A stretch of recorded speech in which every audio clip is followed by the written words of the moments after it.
o'clock today. Alternating sections, fans wearing red and blue. Temperature in the mid-60s under mostly cloudy skies. We had a very rainy day here on the fringe of the remnants of the hurricane yesterday.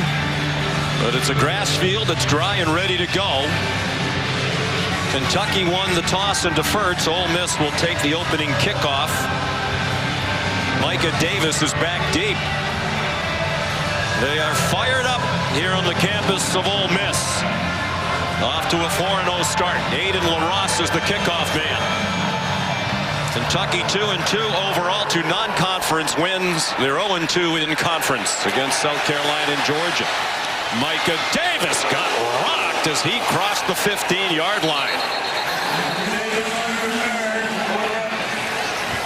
Blasted by Willie Rodriguez. The 15-yard return. And here's Molly McGrath. Well, Sean, Kentucky head coach Mark Stoops told us he found out just yesterday that their best corner, Maxwell Hairston, will not play in this game after re-aggravating a shoulder injury.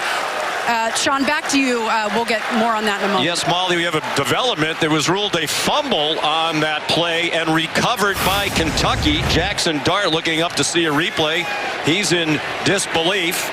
There's the big hit by Rodriguez. The massive collision there, but it does look, as going to the ground, it appears as though Micah Davis still has control of the ball. Of course, every play is under review, and they're going to take a look at this one, but called a fumble on the field and immediate recovery by Kentucky. Jansen Dunn recovered the fumble. It's a Kentucky team that prides itself on physicality. And at least for now, the play is standing as called. Here's the referee, Wayne Winkler, and they are going to go to the replay official, David Allman. 5 seconds into the game. It was a massive collision as Rodriguez running down at full speed, right shoulder right into the chin, and right there it looks like he's down, and the ball to me appears like it's still under firm control of Davis, the ball carrier. I would agree. Let's bring in our rules expert, longtime SEC referee Matt Austin. Matt, we're getting to you early, but I think this one's a little bit of a layup. It did look like he still had the ball when he hit the ground, did it not? Yes, Sean, it did. I agree with you and Greg. It does look like he still has the ball. What the replay official looks for is there separation from the ball in the hand before he hits the ground. In this case, I don't see it. I think it's going to be overturned to the runner being down.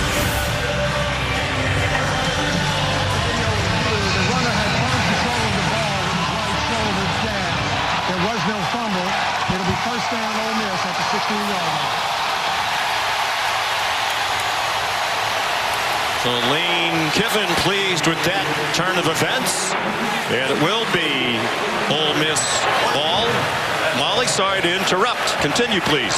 Yeah, no problem, Sean. So Maxwell Hairston out for this game after re-aggravating a shoulder injury. He didn't make the trip to Oxford. All signs pointed to him playing earlier this week, so it's DJ Waller stepping in. True freshman Ryan Nichols will also rotate in, and Stoops said the biggest thing missing without Hairston is communication and leadership in the back end. Guys. He's one of the best in the conference. Brad White, the coordinator, said he's the kind of corner who can just lock down his side of the field. Jackson Dart checks it down to Henry Parrish. And he's out of bounds at the 24, a gain of 7. Parrish, their leading rusher, started his career at Ole Miss, transferred to Miami, and he's come back to Oxford. And Ole Miss is outstanding at starting fast. Play tempo, try to shock the opponent with how quickly they operate offensively. See the improvement year to year from Dart, particularly with his accuracy. Second in the country in completion percentage behind Dylan Gabriel of Oregon right now. And right on cue, on target, first down and more. Trey Harris. Or check that, Caden Lee, the slot receiver, with a gain of 16. It's a deep receiving crew. They go about as fast as any team in the country. Dart given time by what they think is an improved offensive line. And a short throw caught at the 48 by Henry Parrish. And they're quickly on the move. They've scored on their opening possession in all 4 games so far. 3 touchdowns and a field goal. This is already longer than it took them to score in their last game against Georgia Southern when they scored on 2 plays in 31 seconds. Here's Trey Harris, whom Dart calls the best receiver in the country. One area where Trey Harris has continued to excel is yards after catch. There you see him fighting through would-be tacklers, taking a short pass for a nice gain. After a 12-yard gain, Dart, who's also an adept runner, wide open receiver. There's Harris, delivers a stiff arm, dives for the end zone, and he's down just short.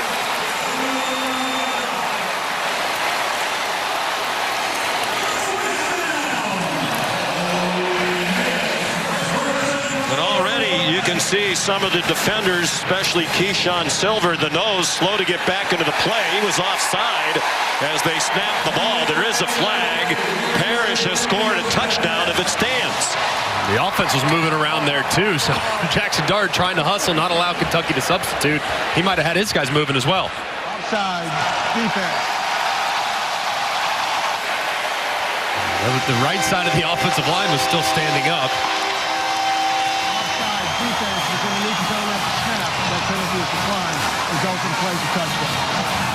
And a big break for Ole Miss today without Hairston playing for Kentucky, because he would have been matched up a lot of the day 1-1 on Harris. And he is wide open in the middle. They just completely uncover in the zone, and nobody's there in the middle of the field. And it's said, Trey Harris, yards after catch, one of the biggest parts of his game that's improved this year. It's like he might have actually scored.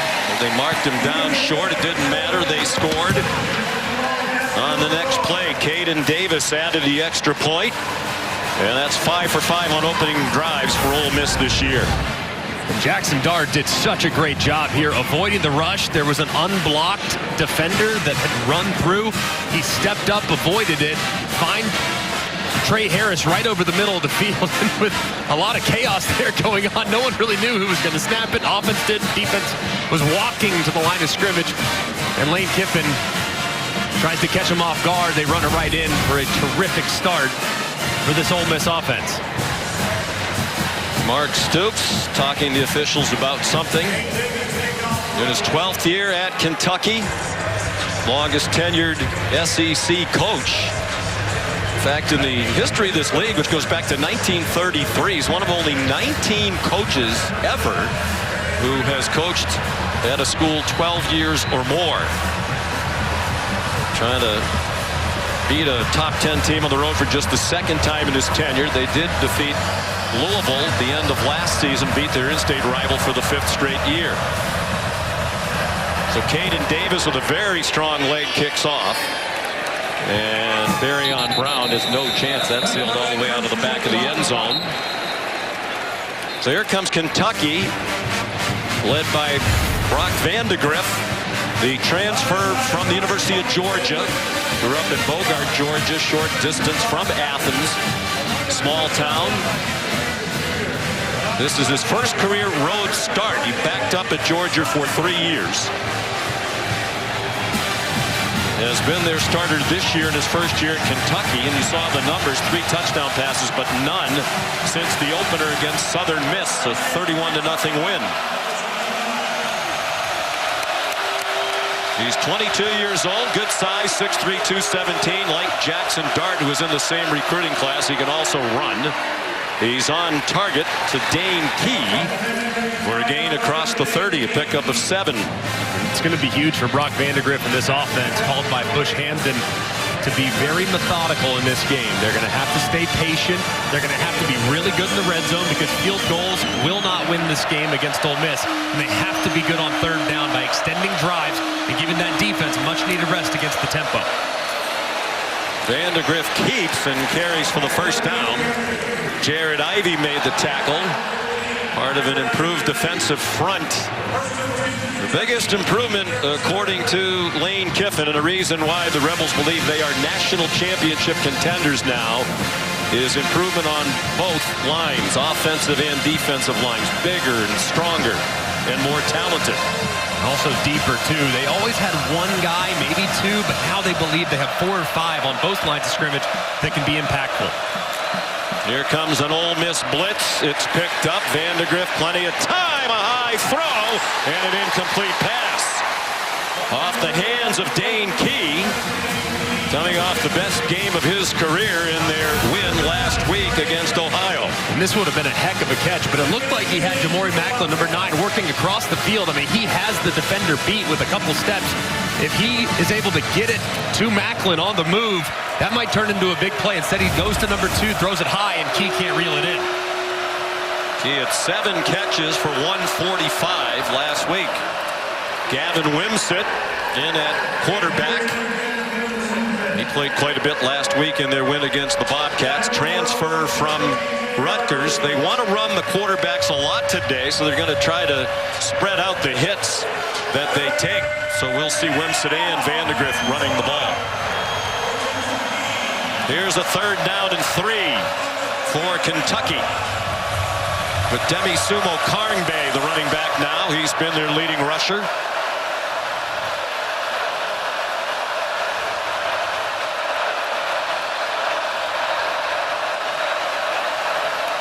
Four receivers, another blitz, and this catch in traffic by Key.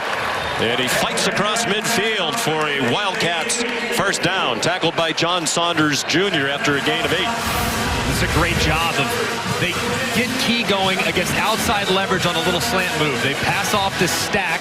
He gets to work against the defender, Saunders, who's outside. He breaks inside. It's well-timed throw by Vandegrift because the coverage is pretty decent. The strong Key reels it in for the conversion. Gavin Wimsatt back in at quarterback now.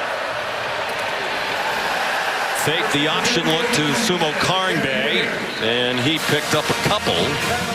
He was the starting quarterback last year at Rutgers, but Greg Schiano told him after spring practice he was not going to be the starter this year, so he jumped in the transfer portal late and returned to his home state of Kentucky. He's from Owensboro. The staff likes him, too. They say he's a great runner, electric with the ball in his hands. He's a better thrower than you realize. Don't fall asleep when he's in the backfield. He might throw it over your head. He's big as well, 6'3", 227 pounds. Vandegrift scampers out of bounds, chased out by Trey Amos. One of many talented transfers on this Ole Miss team. He came over from Alabama. Has also played at Louisiana. They feel like Amos might be the most talented defender in the back 7, which is saying a lot. There's a lot of really good players, but they think he's just starting to scratch the surface of his potential. And here, 3rd down, 6 plus territory. Strong possibility. It's 4 down territory here for Kentucky. Got to be aggressive against Ole Miss.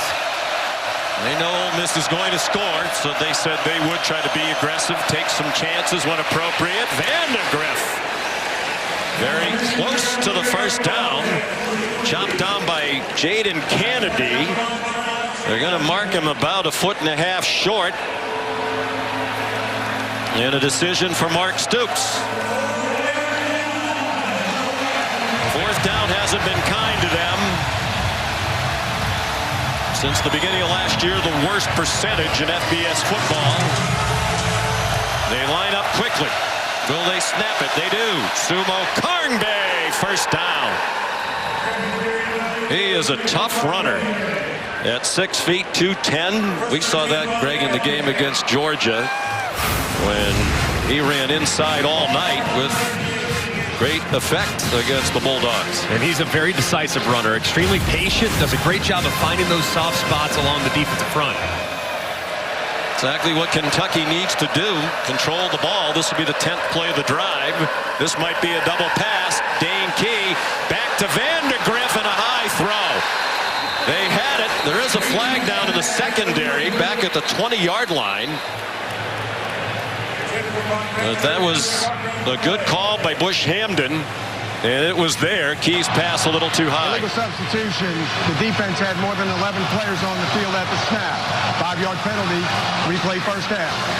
And penalties have been a problem for Ole Miss. 11 of them in each of the last 2 games. Lane Kiffin says that's one thing they need to clean up going forward. And in particular on defense, too. I mean, they've had a couple turnovers wiped out as a result of penalties defensively, and they've also allowed drives to extend. So Lane's made it a huge priority, and hopefully the defense will respond to the challenge. First down and 5. Another design run for Vandegrift out of the gun, a quarterback run, and a good one. Down to the 22, an 11-yard gain for Vandegrift. This has been a pretty nice answer here so far for Kentucky, but this is the part of the field where they've struggled so far this year. They have not been a great team in the red zone, scoring only 7 touchdowns on 13 drives, so have to be efficient as the field starts to condense. You can do that by running the football. They have not scored a touchdown in either of their 2 SEC games. They lost both at home, 31-6 to South Carolina and 13-12 against Georgia. Then ranked number 1 in the country. Wimsatt back in. Gavin Wimsatt breaking tackles. He has another first down to the 11-yard line. Sontaran Perkins made the stop, a gain of 11. And this is a good job off quarterback counter. Wimsatt sees it, reads it, and it's good flow over the top from right to left. Ole Miss, Wimsatt sees it, cuts it back, and finds some open space. Wimsatt's been a nice rhythm running the football so far. And in the huddle, both quarterbacks here, Wimsatt and Vandegrift. It'll be Wimsatt taking the snap, at least we think. And Vandegrift, the starting quarterback, wide left. Wimsatt follows Sumo Karnbay, and he got blasted by Walter Nolan, the transfer from Texas A&M. A big reason why they think they're improved to the defensive line. This is a big-time play here by Walter Nolan. I mean, he starts on the left side of this offensive line and works his way all the way across to make the play. I mean, look at how many white jerseys he has to get through. He does, and makes the play at the line of scrimmage. But just what Kentucky was hoping for. A time-consuming drive, more than 6 minutes now. 13th play. Vandegrift given time again. Sends it out wide for Barryon Brown. And he runs out of bounds inside the 10. Short gain. They got 2.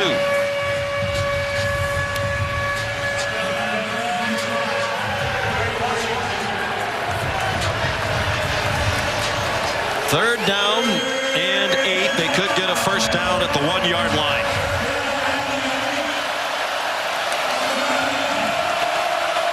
They line up in the pistol, and now they send Sumo Karnbay to the left. 4 receivers bunched over there. One up top. They try for the single coverage. A lot of hand fighting and an incomplete pass intended for Dane Key with Trey Amos in coverage. And Mark Stoops wanted a flag. He's way down at the 16-yard line hollering at the officials.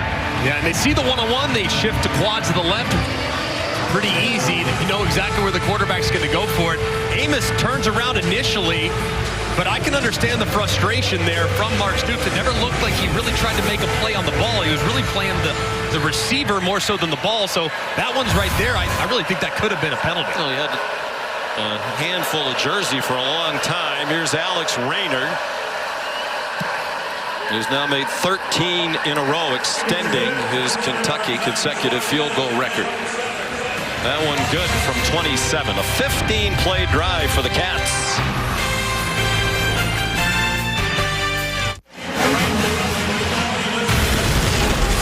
This season, Allstate will celebrate every field goal and extra point made by participating universities by making a donation to the university's General Scholarship Fund. Thank you, Allstate. Alex Rayner continues to fill up the nets. Kentucky, as you said, Greg, needs touchdowns, not field goals in this game. But the good part of that for them, they used up more than half of the quarter. The drive was 7 minutes and 38 seconds. The quarterbacks rushed for 42 yards. Each carried 4 times. Vandegrift 22 yards rushing and Wimsatt 20. A wrinkle that worked very well. Ulysses Bennett is the deep man now for the kickoff from Aiden LaRosse. And it's a touchback. Lots of football fans around the country getting to know Jackson Dart. He was the Gatorade High School National Player of the Year at Corner Canyon in Utah in 2020. Threw for just under 5,000 yards. Started his college career at USC, 1 year there, mostly the backup to Keaton Slovis. Started 3. They had coaching changes there. He transferred to Ole Miss and has been a 3-year starter. 7-5 the first year, led them to a school record 11 wins last year, and they're 4-0 this year. Under duress immediately, and he dives forward for a 2-yard gain. Deion Walker applying the pressure there, but Jackson Dart just so much more comfortable in this offense. And Lane Kiffin said he's really improved as a thrower. He's one of the hardest workers on the team, definitely the leader, helps in recruiting, helps in all aspects of making this team better. Henry Parrish driven back by that salty Kentucky defense. That stop by Jamon Dumas Johnson, the transfer from Georgia. 2 more for Ole Miss. Henry Parrish Jr. remains the running back. He has flexed out to the top of your screen. 5 receivers spread the field for Dart. And he's going to go down back inside the 25. Octavius Oxendine, the senior from Radcliffe, Kentucky, with a 5-yard sack. And a great job twisting here along the defensive line. You see big number 0, Deion Walker, come out and pick Micah Pettis. And Oxendine slips right underneath inside of Bulow to drop Dart for the sack. Just a terrific drive there. That's only the second 3 and out for Ole Miss all year. They had scored on 36 of 53 drives after their opening score today. Flag down on the punt. Just the 4th punt of the year, the 5th rather, by Fraser Mazin. Flag down on the catch as well. Signaled for a fair catch. The ball is dead where caught. By Jamori Macklin. There is a flag back at the line of scrimmage as well.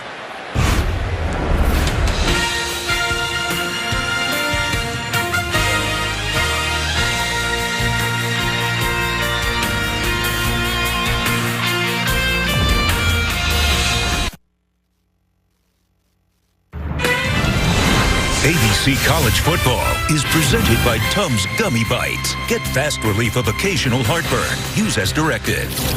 And in part by Allstate and the Allstate AFCA Good Works team, recognizing the athletes for their good work off the field. Visit ESPN.com/Allstate to learn more. Great scene, Vaught Hemingway Stadium, Oxford, Mississippi. Every game this season sold out. While we were away, there was the announcement there was an illegal motion penalty against Ole Miss on the punt. So Kentucky took 5 yards at the end of the play. The fair catch at the 29. The penalty has moved the ball to the 34. That's where they start, led by Brock Vandegrift, who led a 15-play field goal drive on their opening possession. He throws quickly to Barryon Brown, who's tackled by Chris Paul, the linebacker who transferred in from Arkansas. Offensive coordinator Bush Hamden has done a pretty good job here on this opening script. They have to get the run game going. That was imperative. 44 yards rushing on the opening possession. I thought they did a good job of mixing run-pass. So Bush Hamden, the offense has not been great in the red zone, but between the 20s been rock solid, especially here starting out against Ole Miss.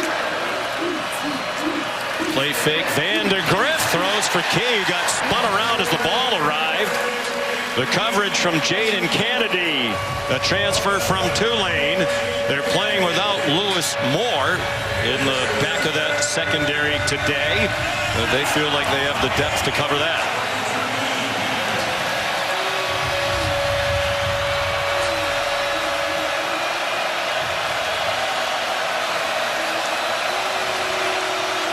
Third down and 8.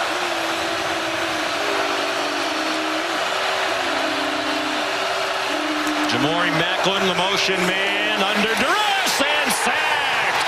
Vandegrift down. Jared Ivey first there.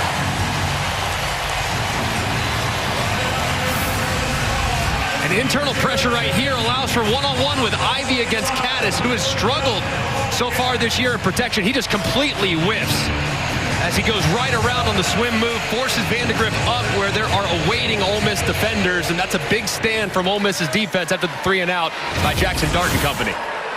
Aiden LaRosse took over last week from Wilson Berry as the starting punter.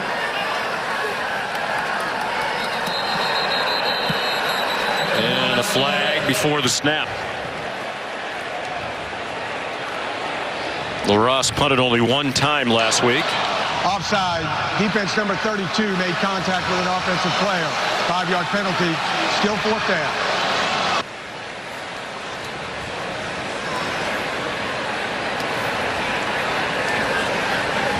Chris Graves Jr. LaRosse is a transfer punter. 1 year last year at UT Martin, where he led FCS football in punting average better than 47 per punt. He was at Charlotte for a couple of years prior to that. If you haven't played at least 2 schools by now, you're not well traveled in college football. Several on both teams here today have played 3 schools. A lot of helmet collections going on in college football right now. LaRosse is from Cape Town, South Africa. High punt. And Jordan Watkins the fair catch. Booming kick by the South African. 48 yards and no return.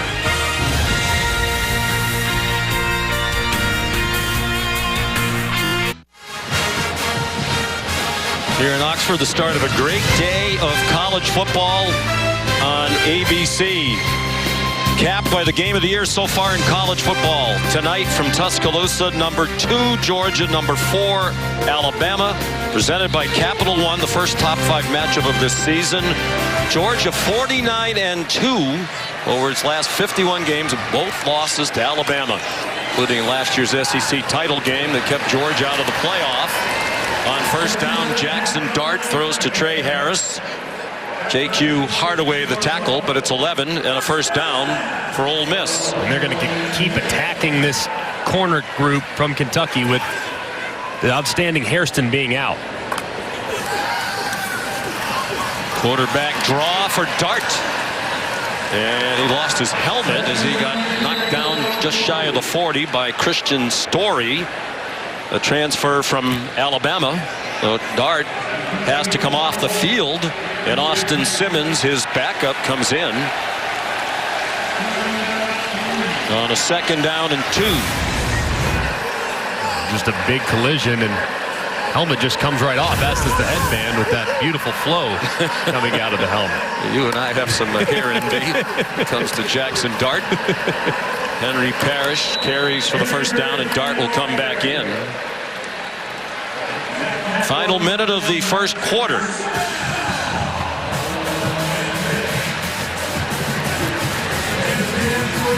Dart, 21 years old, 6'2", 225, making his 30th career start at Ole Miss.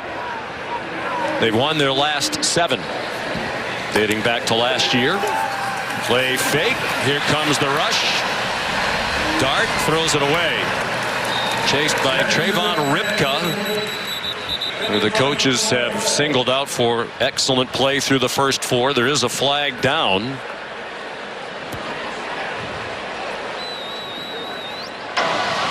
Holding. Offense number 57. 10-yard penalty. Replay first down. Micah Pettis, the mammoth right tackle at 6'7", 350, a junior from Madison, Alabama. A big collision here along the right side of the offensive line as the defensive linemen all run up inside. They can try to get a little twist, and he falls down, tries to save life. He grabs with right there. He grabs the right foot as the defender's trying to get outside, and a good call by the official. This defensive line for Kentucky's given this Ole Miss offensive line some problems here early. Dart, play action pass, going deep for Harris. He had a step in double coverage, but it was a little bit too long. Jordan Lovett and J.Q. Hardaway keeping their eyes on Harris, who came into today second in the nation in receiving yards and average receiving yards per game at 157. Just a couple of yards per game shy of Nick Nash of San Jose State. Harris off an 11-catch, 225-yard, 2-touchdown game against Georgia Southern. Dart pressured again. On the run, hoping for a block from his tight end, Caden Prieskorn. And he's out of bounds at the 41, a 13-yard gain, but still well shy of the yard to gain. They need to get to the Kentucky 47. That's the end of the first quarter. Ole Miss leading Kentucky 7-3. Our presentation of college football on ABC will return after this message and a word from our ABC stations.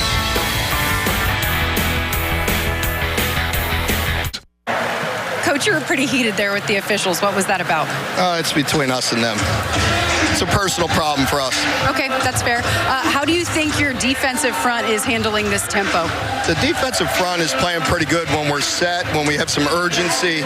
We had some times to finish them, and we have to do that. But they've been disruptive. All right, thanks, Coach. Thank you.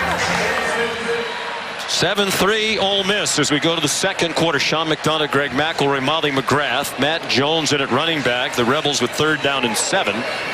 Just across their own 45. A blitz from Kentucky, and down goes Dart. They have brought consistent pressure, and it's Dion Walker. Lane Kiffin, Greg, yesterday marveled, there's Brad White, the defense coordinator, about what a terrific pass rusher Walker is for his size. And this is great. I mean, they get all the offensive linemen on islands. They blitz D'Eriq up the middle to try to occupy the running back, and Walker is just waiting for Dart to escape. He locates him quickly and drops him for a big 3rd down stop. He is 6'8", 340. Told us some of his good footwork comes from being a basketball player in high school at Cass Tech in Detroit. Good punt by Fraser Mazin, the Australian. It bounced out of bounds at the 9-yard line, a 50-yard boot. Here's Molly. Sean, you talked about Dion Walker's love for basketball. He ran late for a phone call with us a couple weeks ago because he was playing basketball. He uses it as a source of conditioning, tries to play whenever he can, and he credits it for his quickness and footwork, especially when he hit a big growth spurt in high school. He was 6 foot his junior year, grew 5 to 6 inches that season alone, was playing basketball for his high school team, said that kept him agile and quick despite his growing frame, and that was his first love. He said he will continue to play in his free time because it keeps him in shape and light on his feet, guys. And Mel Kiper has him projected as a first-round pick. Gavin Wimsatt takes the first snap of this possession and fought hard to get a yard. J.J. Pegues made the stop.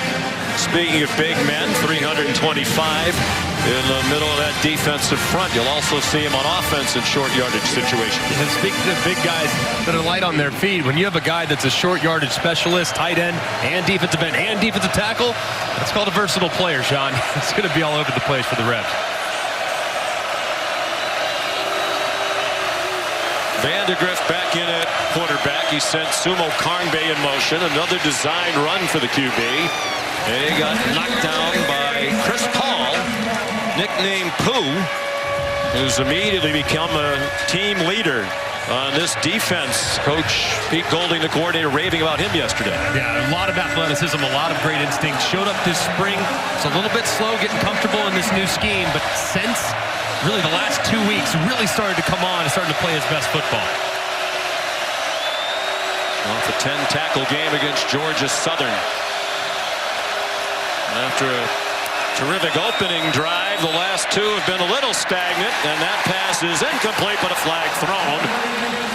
Intended for Jamori Macklin, and Jaden Kennedy had a hold of him. And the penalty problems continuing for Ole Miss. Pass interference, defense number 28. Automatic first down at the starting foul. They had 11 penalties last week against Georgia Southern, and 8 of them were on the defense. This is the first pass interference they've called, but they've probably gotten away with a couple others. One in the end zone. And it looked like that time felt like Kennedy kind of wrapped that right arm around prior to arriving, and that you see the shoulders turn, you see the reaction from the receiver, and that's what results in the flag. 5th penalty today. Lane Kiffin says we're going to be penalized. We're aggressive. It's the stupid penalties we need to get rid of. Demi Sumo Karnbe off the option, chased out of bounds by Isaiah Hamilton. But that's 14 more on the run for Kentucky out to their own 31. Creating explosive run plays has been a huge priority for this Kentucky group. They attack the end man on the line of scrimmage, get him to commit. That's Uman Mielen. And you have Sumo Karngbe out to the edge with a lot of open space. They have to continue to create big plays in the run game. Gavin Wimsatt back in the shotgun now. He gets pinballed around. After a gain of 2, he's knocked to the grass. Tyree Coleman made the tackle, part of a 3-linebacker rotation. They typically play with just 2 linebackers on the field at a time. We feel like that linebacker core is one of the biggest differences in their defense. They have 2 racers, but also 2 guys that can really communicate well in Daughtery and Paul. Coleman just making the rich richer. Jamarion Wilcox trying to get outside. And he reached the 35 before he got driven back by Kennedy. They think eventually Wilcox will be a consistent home run threat. He's really the only running back in their stable right now who can take it a long way. And a really good job, too, on the exterior by this defensive secondary. Isaiah Hamilton, the corner, great job leveraging the football there by Kennedy, and Hamilton comes up and makes the stop.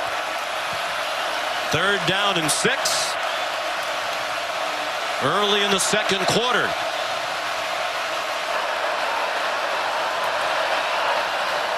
Vandegrift, clean pocket, open receiver. Fred Ferrier, very close to the first down.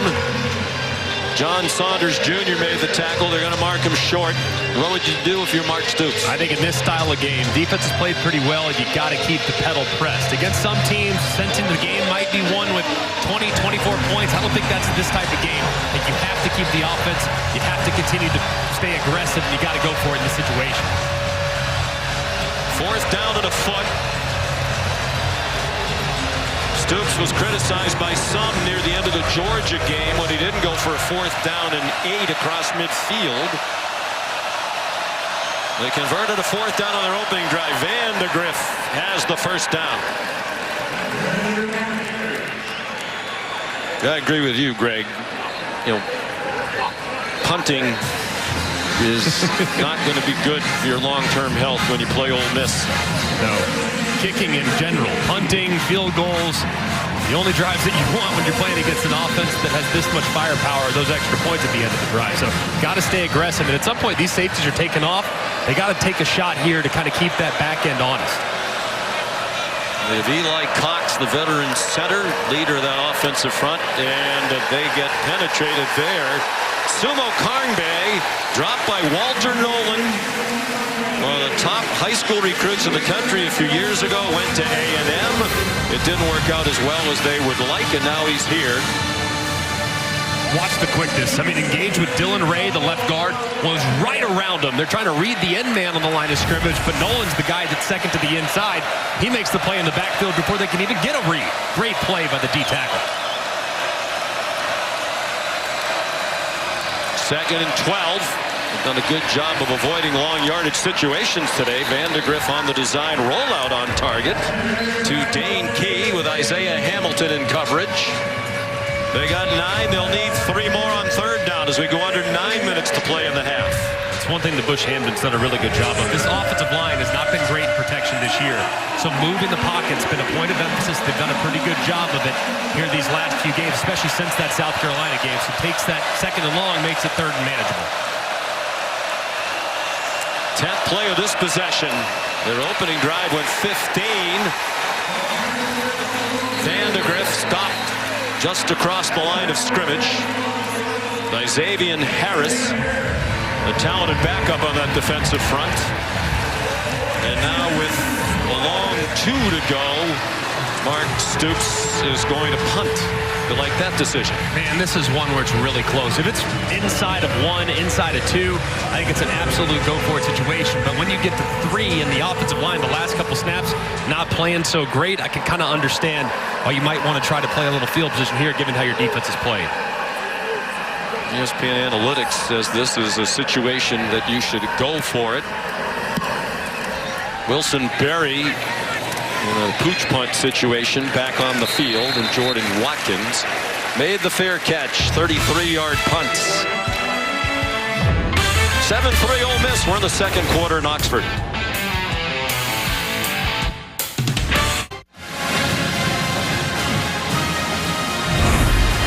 This is the SEC on ABC. From Vaught Hemingway Stadium, there's the Taco Bell Live Más student section all season long. Student sections around the country competing to be the Taco Bell Live Más student section of the year. Download the Taco Bell app to learn more. Student body that's rapidly growing in an era where many colleges are seeing their enrollments drop. They've had a 20% increase the last couple of years here. Almost 25,000 students now on this beautiful campus. And a great college town, Oxford, Mississippi. Jackson Dart, and it is incomplete. Juice Wells was open for a moment. It took a while for Dart to get the ball there. DJ Waller and Ty Bryant had the double coverage. And this ball just hung in the air forever. Jackson Dart trying to take a shot. That's a couple now that he's tried to push over the top. It's well played on the outside by Waller, filling in for the injured Hairston. Goes up, gets that arm, and dislodges the football. Dart hasn't had a completion since the opening drive. It was 5 for 5. The receiver, Parrish, didn't know the ball was coming. Ty Bryant in coverage. Since the opening drive, this offense has been a little out of sorts, and credit the pressure from Brad White's defense for that. Yeah, they are applying a lot of pressure and hitting Jackson Dart a bunch. They really affected Carson Beck a couple weeks ago, and now it's kind of getting to another Heisman hopeful. Third down and 10 midway through the second quarter. They had 83 yards on the first drive, 29 cents. Dart dancing. Has a long way to go to get the first down. And he comes up. It appears to be with enough for the first down based on where they're spotting it. Right on the 32. It is a first down. And they line up very quickly. Parrish. Short gain, Tyrese Febrey, the tackler. Let's look at the previous play from the ESPN Pylon Cam, brought to you by Progressive. And that right arm of Jackson Dart does look like it's just a hair short, so a wise decision there by Lane Kiffin and Charlie Weiss Jr., the offensive coordinator, getting up and snapping it before they looked at it. Dart, plenty of time. This time Harris moving open, and good response to the ball in the air to break it up. To Ryan Nichols, a true freshman, got back into the play. Man, how about that assignment? You got to go against one of the best wide receivers in college football. He works a little stutter-go double move. You're beat initially, but you don't give up onto the ball. Slightly underthrown. You're able to recover just quickly enough to break up the play. Nichols looked a little banged up at the end of the play. They're already without their best corner in Maxwell Hairston. Make sure we have the correct down. It is third down. Freshman, true freshman from Cincinnati out of Withrow High School. Also an outstanding track man. Nichols ran a 10.6-100. Graduated with a 4.7 GPA. That's Greg McElroy territory. Matt Jones is lying on the ground now. The backup running back. Looks like a hamstring problem, or perhaps a cramp. We'll take the timeout. 6:40 to go. Opening half in Oxford.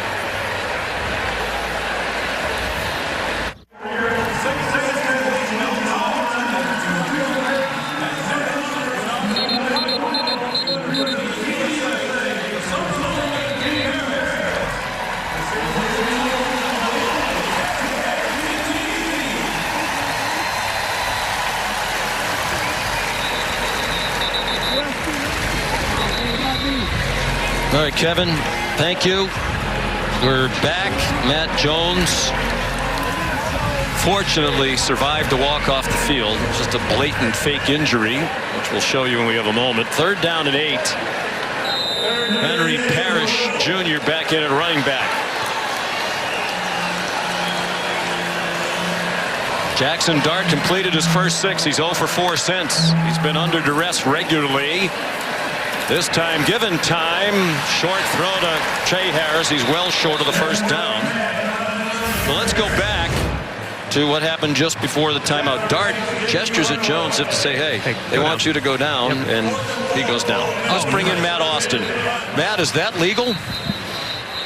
Well, there's actually nothing in the rule book that says you cannot do that. There is very strong wording about the being unethical to fake an injury at any time during the game. So I know the rules makers have talked about it several times, but as of right now, there's nothing in the book you can do about it. Well, they ought to put something in the book when it's that egregious. Steven Souls Jr. limping off for Kentucky. Very talented freshman they're excited about. I watched the tape, I know you did too, of Ole Miss's game against Wake Forest. It got to be ridiculous because usually on the defense. Right. It's usually to stop the momentum of the offense. I can't say I see it very often from the offensive team that's usually on the attack. Fraser Mazin, who had punted only 4 times total in the first 4 games of the season, punting for the 3rd time today, and a fair catch made by Jamori Macklin. Here's Molly McGrath. Well, Sean, Kentucky corner Ryan Nichols went back to the locker room to be evaluated for a shoulder injury. He's done a great job covering Trey Harris in Max Hairston's absence, and I'm told he is questionable to return, guys. Just kind of lands awkwardly there, and that was a heck of a play by a true freshman. I mean, you're on an island, a double move against one of the best receivers in the country, and you somehow are able to recover and make a play, so hopefully he can return. The Dr. Pepper Championship Drive Game of the Week from Oxford, Mississippi, number 6 Ole Miss. 4-0 against 2-2 Kentucky. This is similar to the game played between these two teams here 2 years ago. A 3-point win by Ole Miss in a low-scoring game. Demi Sumo Karngbae across the 25-yard line. That one 2 years ago was a 22-19 Ole Miss victory. Got to feel great if you're Kentucky, too. You weathered the early storm, gave up the initial touchdown, but now you've settled in on both sides of the ball, and you're really dominating time of possession 2-1. There are those numbers. Have to get yardage on first down. They did. Sumo Karngbae working hard to get a yard there. He was Demi Sumo when he started his career at NC State. He said he added Karngbae, it's his mom's name, to honor her. From Willingboro, New Jersey, near Philadelphia. They're 1 out of 6 on 3rd down. They have converted a couple of 4th downs. 5 minutes to go in the half. Van de Graaff fights for the first down. Design quarterback run against a 4-man rush. Good for 6.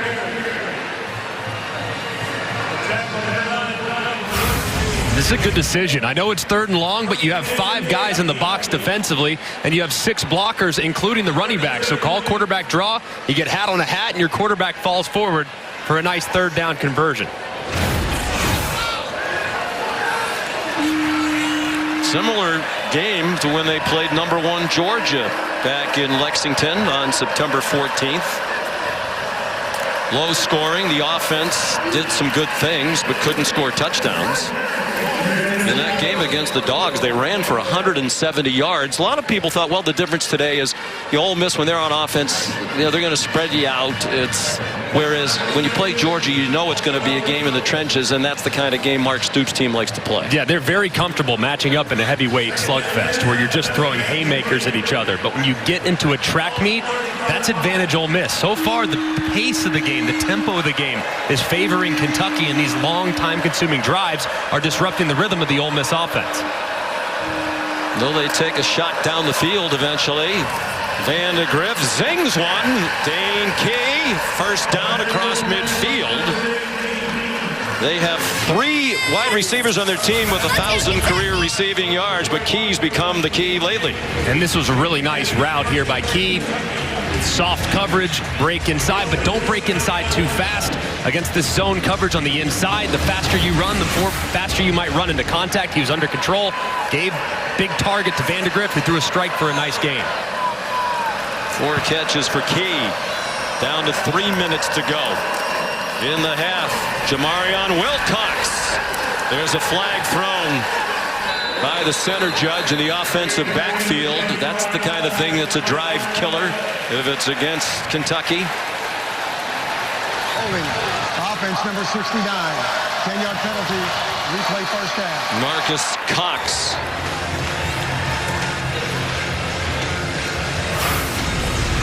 If he's engaged on the left side, you're going to see the defensive tackle slide out, and he grabs him. And as Wilcox starts to break to the outside, Nolan's jersey gets grabbed, and it was an easy call by the center judge, who was all over it.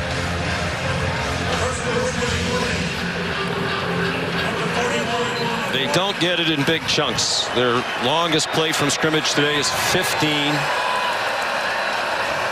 So 1st and 20, particularly difficult for the Cats.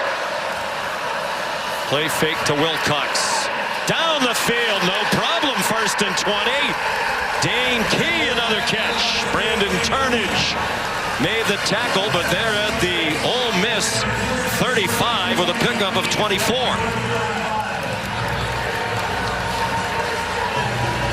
And the timing on that throw was just outstanding there from Vandegrift. You have a clear out, you got one-on-one on the outside, Key breaks inside, and it's another nice conversion. And they're in no hurry. They want to take this clock all the way down to halftime if they can. They had a good plan against Georgia. They put themselves in position to win. They couldn't quite pull it off. Lost by 1. This plan has kept them close to the high-flying Rebels. We're at the 2-minute stoppage in the first half.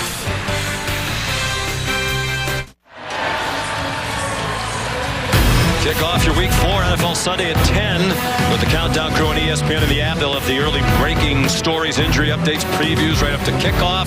Then put a cap on Week 4. Another Monday Night Football doubleheader, 7:15 on ESPN. Tennessee's at Miami at 8 o'clock on ABC and ESPN Plus. Seattle versus Detroit. Some of the 3-0 Seahawks under Mike McDonald. Gavin Wimsatt stopped, and Lane Kiffin getting a little itchy. He does not like being over there for this long without having the ball, and he wants his offense to get another possession in this half. 1:53 to go, first half. Low-scoring game here in Oxford.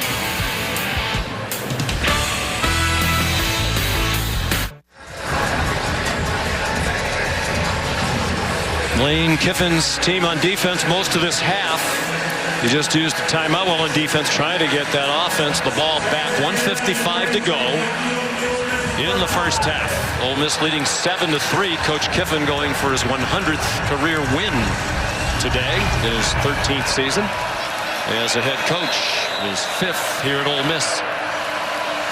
2nd down and 10, the 8th play of this drive for Kentucky. They're at the Rebel 35. Brock Vandegrift over the middle, tried to get it to the tight end Josh Canis, and it was broken up by Jaden Kennedy.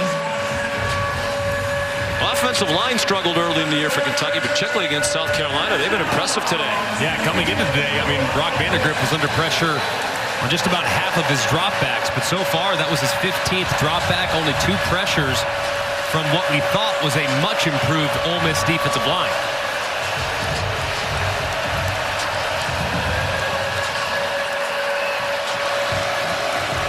Third down and 10. They are in field goal range for Rayner. This is the 3rd Kentucky SEC game of the season. They're going to use a timeout. And they haven't scored a touchdown yet. Kentucky, they're first. It'll be 30 seconds. Lost 31-6 to South Carolina. Kicked 2 field goals. And lost 13-12 to Georgia. Kicked 4 field goals. They have 1 field goal today. Here's Kevin. Sean, State Farm halftime report just minutes away. Booger McFarland, Kevin Nagandi here in studio. We'll get you ready for that prime time showdown on ABC in Tuscaloosa. Alabama hosting Georgia. Plenty of highlights coming your way here. By the way, Kentucky a couple weeks ago slowing down Georgia. What are they doing against Ole Miss's offense? Well, the defensive line is controlling the game right now. And offensively, if you look at Kentucky, really good job of using the quarterback run. Almost 3-1 advantage in time of possession. I love the game plan so far by Kentucky. Keep away. They got to find the end zone, though. Back to you, Sean, Greg, and Molly. All right, gentlemen, thank you. Third down and 10, 1:51 in the half. 2 timeouts for each team now. Demi Sumo Karngbe on the left of Vandegrift. It's an Ole Miss blitz. It's single coverage, and it is incomplete. Intended for Dane Key. Flag down. Trey Amos had the coverage. Key immediately went spinning, looking for a flag as the ball sailed past. Pass interference. Defense number 9. 15-yard penalty and an automatic first down. Well, Amos got away with one a little bit earlier. This time they see the one-on-one. Amos locked in with Key. See the left hand is grabbing the jersey the whole way. I mean, I think the official sees it. Did look like a slight push off, but you look at how he's grabbing that right arm, and the official calls it. That's another drive that's been extended by an Ole Miss penalty. So just a huge mistake, but I think an accurate call. So many of these penalties on the defense. 2 today, 8 last week. Huge break for Kentucky. Jamarion Wilcox broke free from a couple of tackles and goes down inside the 15. Xavier Harris missed the tackle. Walter Nolan managed to get the redshirt freshman Wilcox on the grass. And Ole Miss uses its second timeout.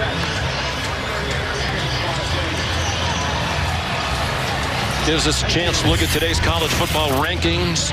Brought to you by Prudential, Texas, taking on Mississippi State in Austin. Of course, the big game tonight is Georgia at Alabama. You're going to hop in the car, make the drive back to Tuscaloosa to watch your alma mater.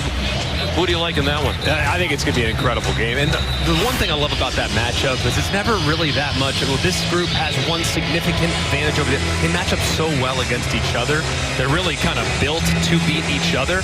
I lean Bama. I think quarterback run game is going to be the difference in the game. Jalen Milroe with Kalen DeBoer, him coming in, really been so much of a factor in getting him out on the perimeter and using his legs a la Lamar Jackson style. And I think that, coupled with some big plays downfield, gives the Tide a slight edge. Milroe runs like you did. Put it this way, perimeter run game would not have been a strength. Bouncing outside, Sumo Karngbe hoping for a block, and he got it. And he's out of bounds at the, where are they going to mark it? Just inside the 5, it appears. John Saunders Jr. made the tackle. But a gain of 10.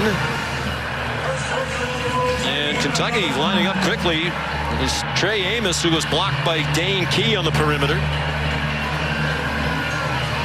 Clock stopped with the ball going out of bounds. This will be the 11th play of the drive. I think Mark Stoops is trying to argue with the official that made the call, stopping the clock, that he used to actually tackle inbounds, try to take a little more time off this clock. I think he'd ideally like to score on 3rd down. They fake the reverse action. Wilcox dropped for a loss by Xavier Harris. And Lane Kiffin, determined to get that offense back out there, is going to use his last timeout.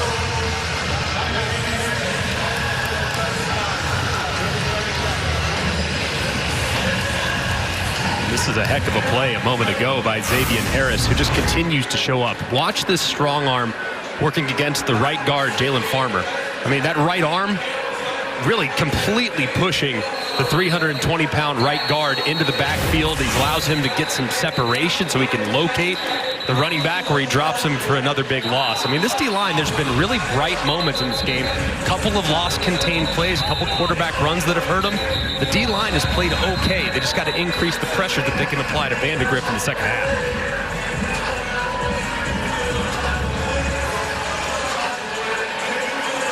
For the most part, Kentucky's done a nice job neutralizing what Ole Miss thought was a much improved defensive line. Would you be a little concerned if you're a Rebel fan about the defensive line based on this? Yeah, I think a little bit for sure. I'm a little more concerned if I'm Ole Miss about the offensive line and their inability to protect their quarterback against these Wildcat defensive linemen.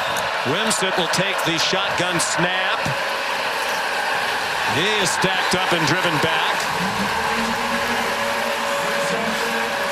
Princely Umanmielen and Trey Washington. And Kentucky will use all of the time. Lane Kiffin can't stop it now. And Greg, this feels like it needs to be a touchdown if you're Kentucky, and it's going to be hard for them to do from the 10. Yeah, and to go backwards on first and second down with simple inside run is really demoralizing. But you now are going to be able to take it down to about 40 seconds before you call timeout. They're going to take the play clock all the way down here and use their timeout. Yep. And that'll give him a chance to kind of think about for a little bit more time what the best play is in this situation. But I agree with you. I mean, drive has to absolutely end in points, so don't throw it into traffic. But, man, it's going to feel like a huge win for Ole Miss's defense if they can go to the half, having just less than 8 minutes of time of possession here in the first half, still with the lead. Well, they have to find a way to get off the field. Pete Golding is the defensive coordinator. Really pleased with the way the defense has played, but he knew this would be a different test against this Kentucky team today. You know, the plan, like the Georgia game, Greg, it feels like they're executing it to perfection, but to be perfection, it needs touchdowns at some point. They just can't seem to stay in front of them with the defensive backs against the wall. Their O-line just seemingly can't win. Vandegrift's 9 out of 13. Ole Miss showing blitz, brings a blitz. He's given time, throws the slant, broken up. There's a flag down to the end zone. Intended for Dane Key. Trey Amos had the coverage. Well, the offensive lineman for Kentucky down there woofing. He needs to get away from that. Holding defense number 9. Half the distance to the goal and an automatic first down. So Amos is talented, but he has been grabby. Working against Key, and that's a tough matchup for sure. You see 85 wide open, by the way. I don't know about that one. It's tough to see. What do you see in the back? Yeah, you see the right arm wrapped around Key. It's the right arm that is what leads to the penalty, and I think it's a lot of contact there, clearly a point of emphasis. And ideally, it ends now for Kentucky with a touchdown, and it will. Dane Key beat Amos in coverage for the Kentucky touchdown. A 5-yard touchdown, their first in SEC play in nearly 10 full quarters this season. And this ball was in the air for a long time, and it's pretty well covered, but Key so strong through the catch. Looked like he definitely had possession. Ball moved a little bit, but it looked like firm control before he went to the ground. I mean, that was really strong hands there by the wideout. Alex Rayner to kick the extra point. Where they have Barryon Brown, they have Macklin, but clearly Vandegrift has complete faith in Key. That 13-play drive aided by 3 penalties against the Ole Miss defense.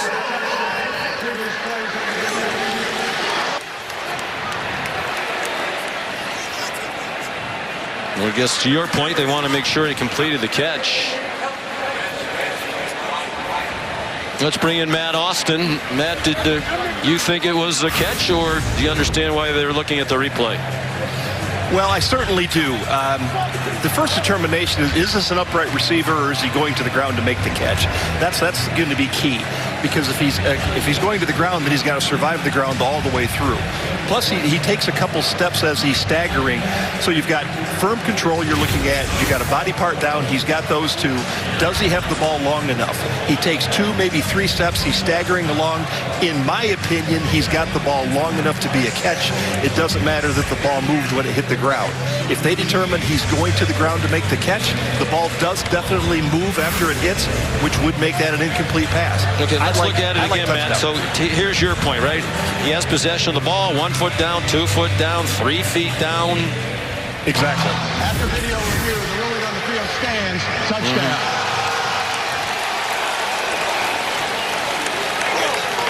For Dane Key. With all the catches, that's his first touchdown catch of the season. Of course, they hadn't thrown a touchdown pass since the opening game of the year. He's a junior from Lexington. Frederick Douglass High School, from a Wildcat family. His dad, Dante, played defense at Kentucky in the early and mid-90s. Alex Rayner for the extra point. And it is 10-7 Cats. Dane Key and Brock Vandegrift will get their name in the paper, but you got to give some love to the running back, Demisumo Karnbe. Watch this block that he initiates against Jared Ivey. I mean, just full play action, forces Vandegrift to move just a little bit. Man, that was a great block by the running back. It's been kind of the running game all throughout the first half. Sumo Karnbe, though, being a great teammate, making a great block, giving his quarterback enough time to secure a nice, clean throwing lane, and a great catch on the other side by Dane Key. We talked to Demisumo Karnbe during the week. He said he was primarily a defensive player in high school, and he said, I miss it. I miss the physicality. And he brings that physicality to the offense, both with the way he runs and with the way he blocks. And when he was talking about all the positions he played in high school, he named pretty much every position. Right. And then we said, well, you weren't the long snapper and you didn't punt. He said, well, yes, I did those too, and I was a really good long snapper. So as far as we could tell, at one time or another, he's played every position you can play on a football field. Yeah, he's a great player and played some slot receiver last year when they needed him. I mean, what a great addition from NC State a couple years ago. And in the absence of Chip Trainum, who they thought was going to be their bell cow back, he has really stepped up into a very important role for the Cats offense. They were hoping to have Trainum back today. Transfer from Ohio State, broke a hand in the preseason. The kickoff by LaRosse is another touchback. He had some pins taken out about a week ago. His hand started to swell. He was having a hard time gripping the ball. So not this week for Trainum, but soon they hope. Well, how do you play it now if you're Ole Miss? No timeouts, starting from your own 25. The explosiveness all over the place, at least usually, not so much today. Yeah, I mean, if I'm Lane Kiffin, gas pedal pressed. I mean, I think that with 27 seconds, you got to be mindful of clock situations, know where the sideline is, have to get first downs because you have no timeouts, but I would absolutely try to steal some points. Really trust your quarterback here, Jackson Dart, to make great decisions. Because the only thing that absolutely crushes you here is a turnover that leads to Kentucky points. They've had the ball for fewer than 8 minutes. Delay of game. Wow. Offense. 5-yard penalty. Still first half. Well, for as high-flying and historic as the first 4 games were, this has been exactly the opposite. For Ole Miss, looked like it was going to be a continuation with the way it started on their opening drive.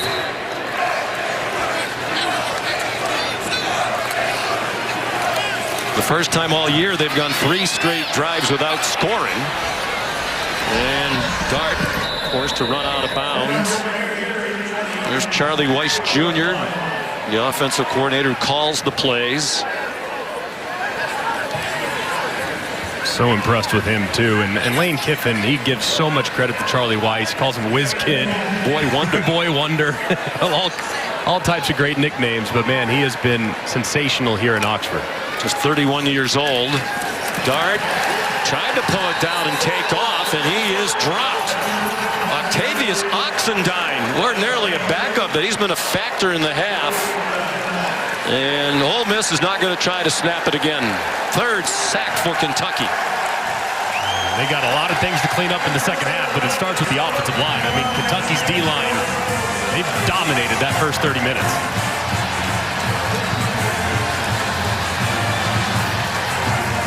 Here's Molly with Lane Kiffin. Coach, Kentucky's winning the time of possession, crucial penalties, keeping drives alive. How does your defense get them off the field? Well, part of that's been ourselves. We've had 3 third-down defensive holding or pass interference on 3rd or 4th down, 3 of them that kept their drives alive. So we got to do much better a job after the first drive on offense of being consistent.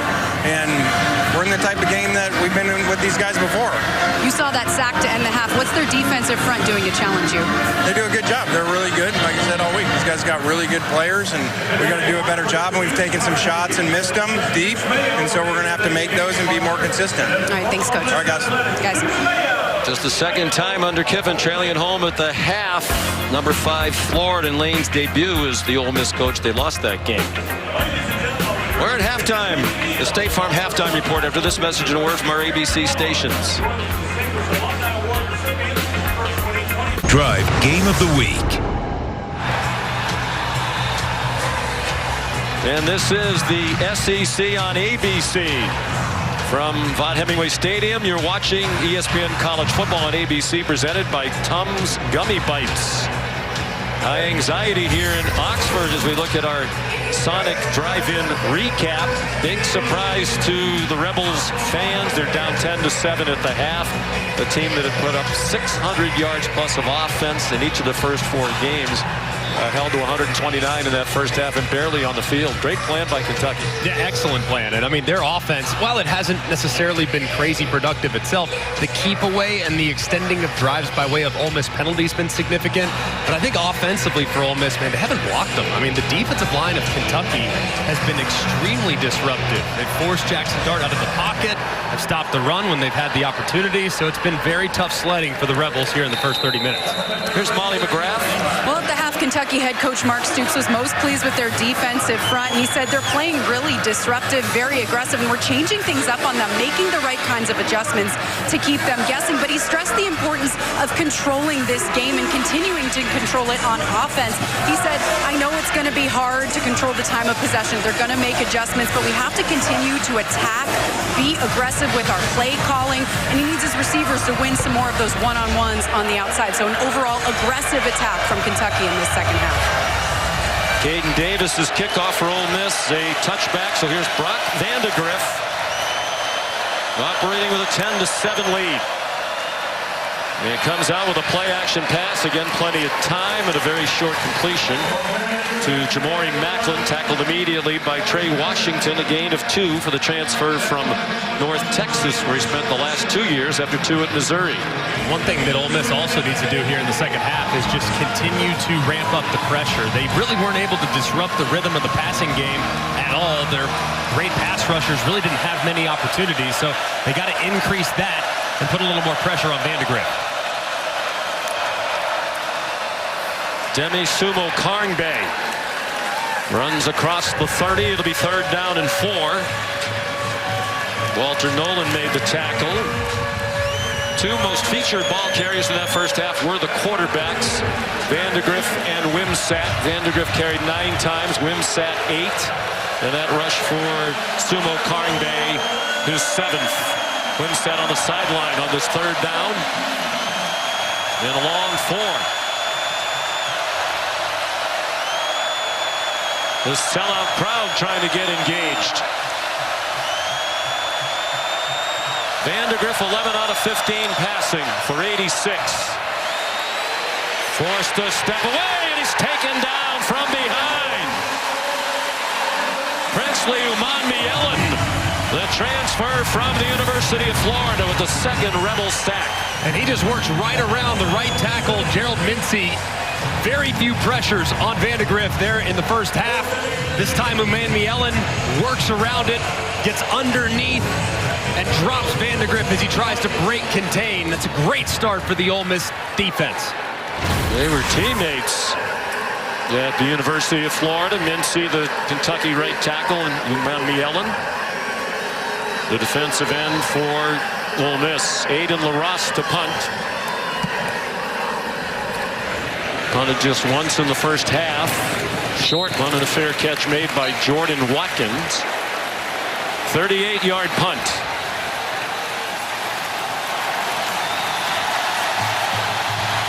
And a lot of the fans on their feet as Ole Miss takes the field. This homecoming crowd saying, let's go.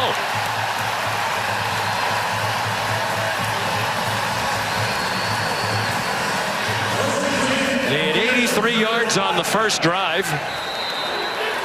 Had just 46 the rest of the half. They ran 23 plays. The fewest in a first half ever under Lane Kiffin here at Ole Miss. And a rough start as Trayvon Ribka deflected the pass, and it falls incomplete off the hands of Juice Wells. And a big story, too, has been the corner play of Kentucky. Without Maxwell Hairston, their all-conference performer, and the guys in his absence have really stepped up. They do play some zone, a lot of zone. Breaking a tackle, Parrish, and he rumbles across the 50-yard line with an Ole Miss first down. That's 11 on the ground for the senior from Gould, Florida.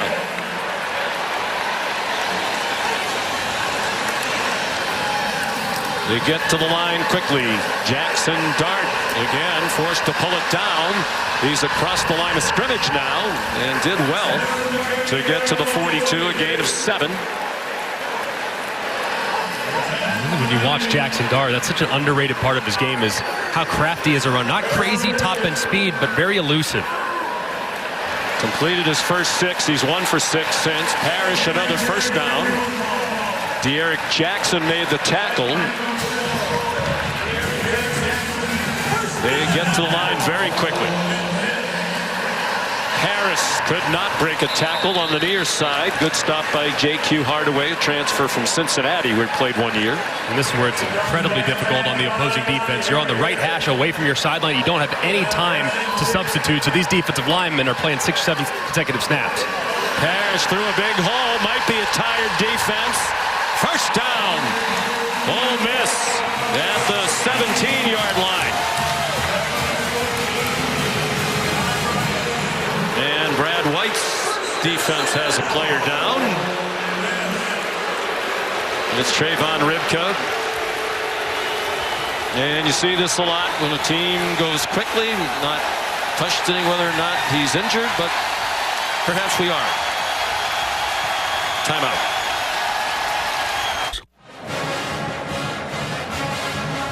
ABC College Football, presented by Tums Gummy Bites, is brought to you by Ram Trucks, built to serve.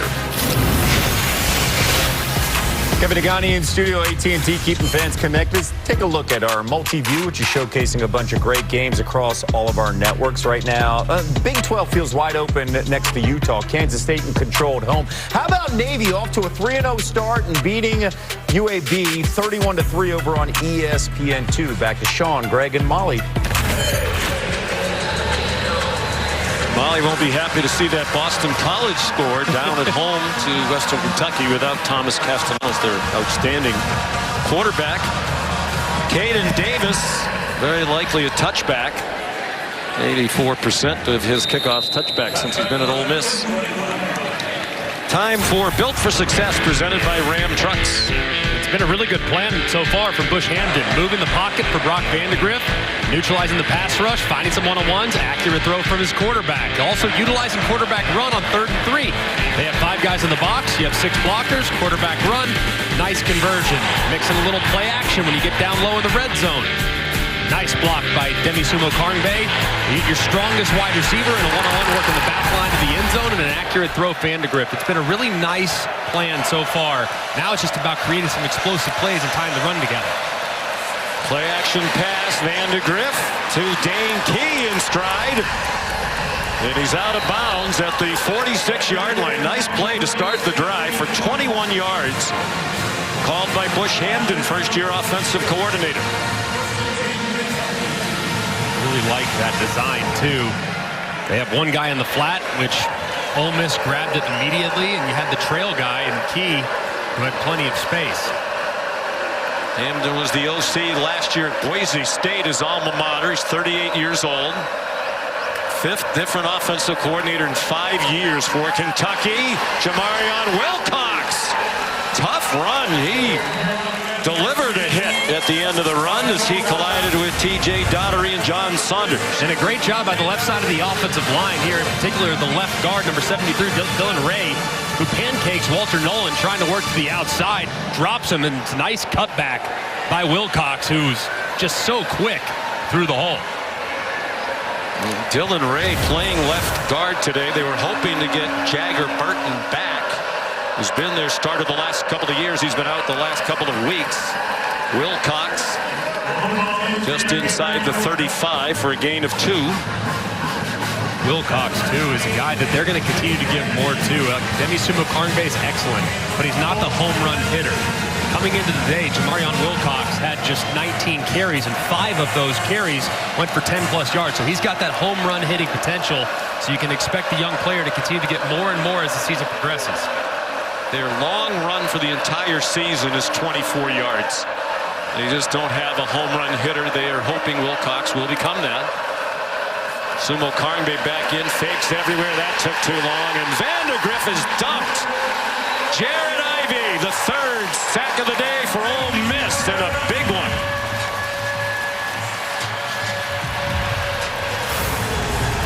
Just massive here. Vandegrift trying to escape, and Ivey hands up into the face. Fortunate there. Ole Miss has been on the receiving end of some big penalties that extended drives, and that one they might have gotten away with. Sure looked like he did. Matt Austin nodding his head. He thought they got away with one there. 10-yard sack. Probably a little too tricky for their own good. Now it's taking them out of field goal range. Vandegrift gets him back into field goal range. Key broke a tackle, but could not get away from Trey Washington. It is close enough to make it decision time for Mark Stoops, but in a low-scoring game with an excellent kicker, he's going to send the field goal team on, or is he? Yes, he is. 15 yards on the last play to Key. So here's Rayner. 1 for 1 today. Second among all active FBS players in points behind Jonah Dalmas of Boise State. 5th year as a kicker, 3 at Georgia Southern, and 2 here at Kentucky. That's a 48-yarder. He's made 14 in a row back to last year. And Kentucky leads again. 6.5 to go, third quarter, 13-10 Cats.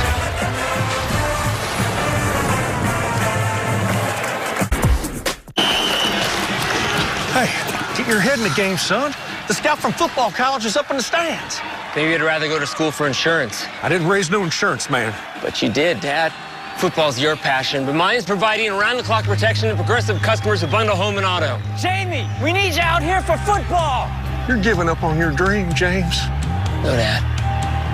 I'm giving up on yours. Oh, James, wait! Oh, that's not the exit. Yoplait is America's favorite strawberry yogurt. America the country, not me, America. Well, Yoplait is also my favorite, but I don't talk about myself in the third person normally. Do I? Yoplait, made with real fruit. Strong enamel is your best defense against acid erosion and cavities. That's why I recommend Pronamel Active Shield, because it will strengthen your enamel and create that shield around it. I'm excited for this product. I think patients are really going to like it. Try Pronamel mouthwash. Recipes. Recipes that are more than their ingredients. Recipes written by hand and lost to time can now be analyzed and restored using the power of Dell AI, preserving memories and helping to write new ones.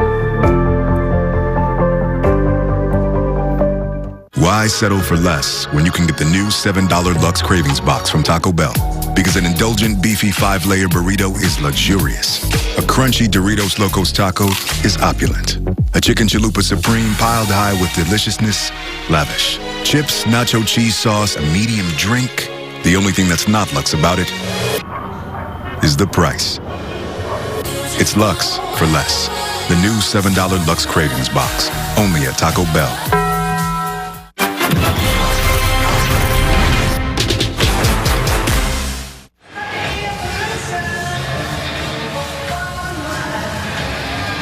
To 10 Kentucky.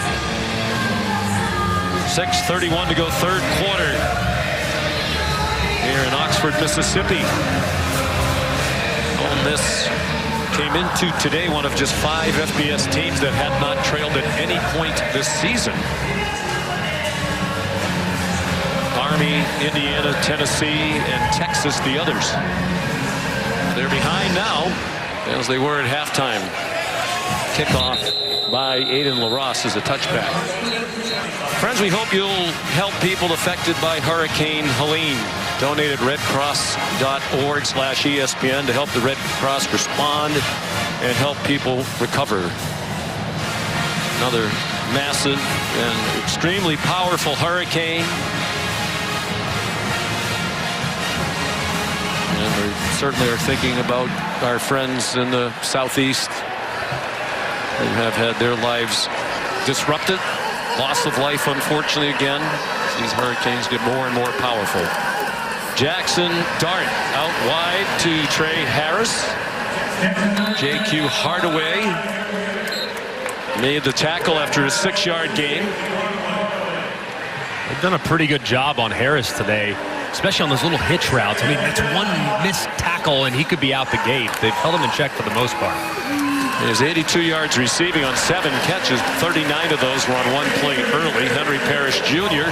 for the Ole Miss first down, a gain of 6 to the 37. Does appear here early in the second half. This offensive line for Ole Miss is doing a better job of creating some movement in the run game. To Ryan Nichols back on the field in the secondary for Kentucky. Molly reported earlier he left to have a shoulder looked at. On first down, Dart man open, a defender slip. Trey Harris, big play. All the way to the Kentucky 24-yard line.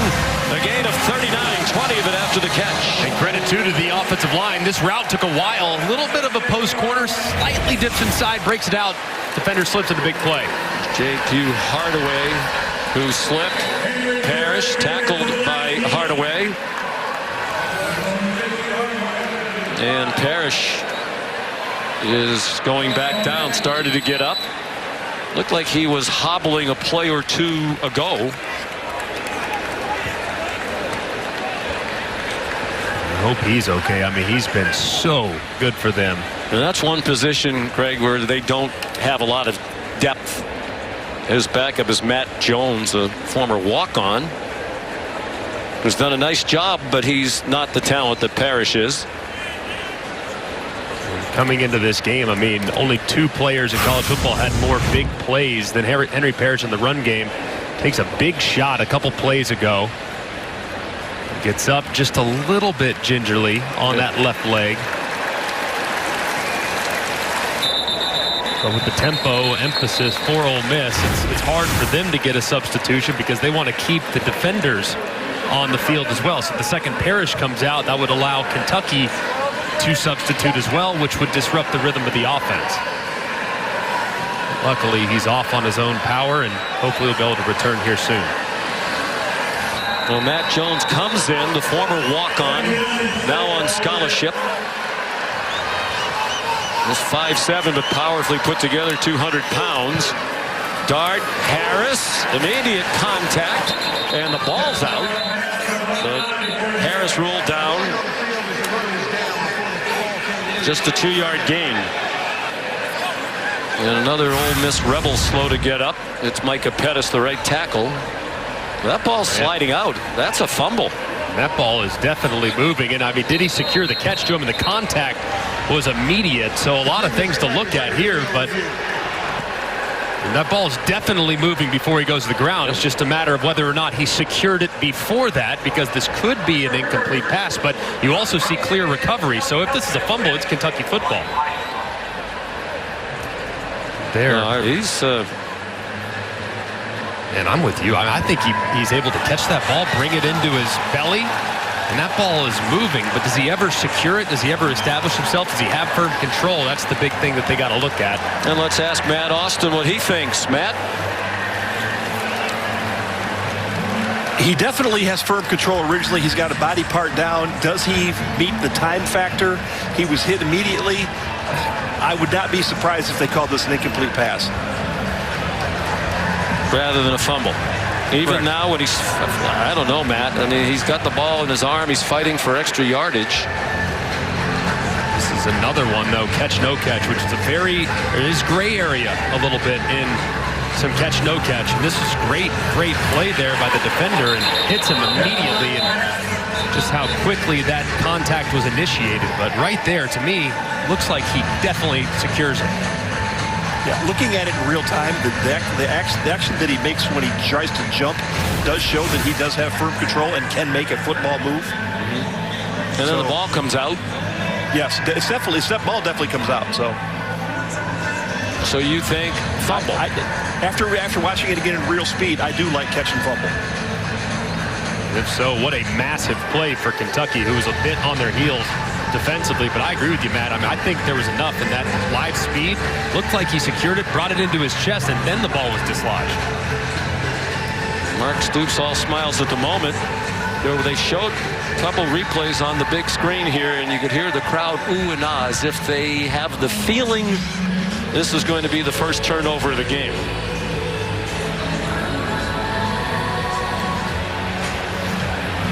It's a fumble, Mark Stoops said. You can read his lips.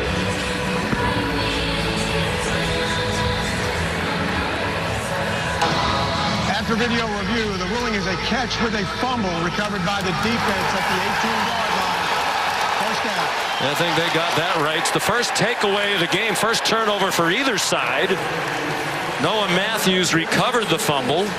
J.Q. Hardaway has been a nice player today, junior from Columbus, Georgia. Called upon perhaps to do more in the absence of Maxwell Hairston. I mean, what a big battle there in fall camp to see who was going to start opposite Hairston. And, man, that was as big a play as he's made all season. Just enormous. So first down, Kentucky leading 13-10. Play action pass, well protected again, and Vandegrift is on target. Barrion Brown the catch. 19 yards. Third catch of the day for Brown. He's been a little quiet so far today, but he always is a threat to take the top off the defense. Tremendous top-end speed, deep play threat. That time he sits it down for a nice conversion.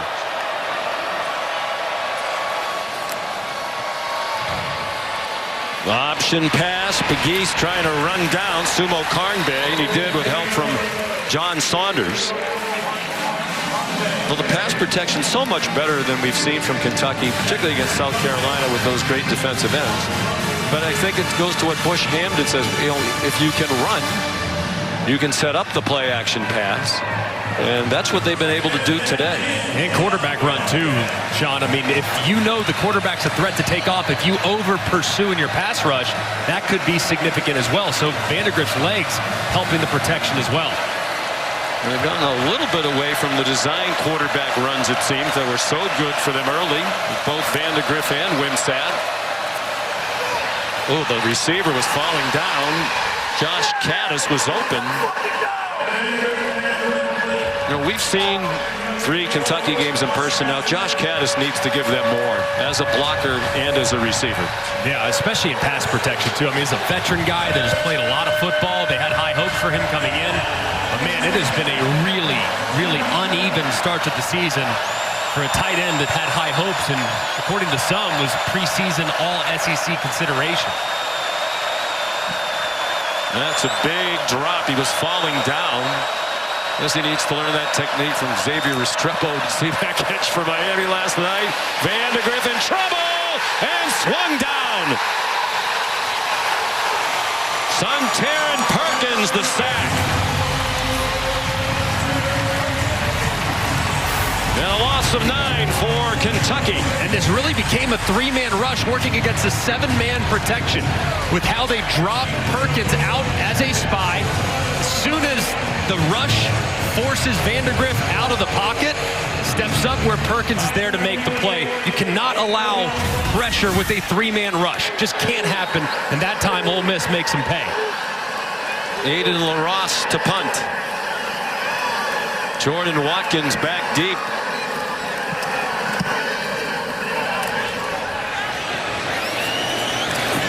Returnable from the 36.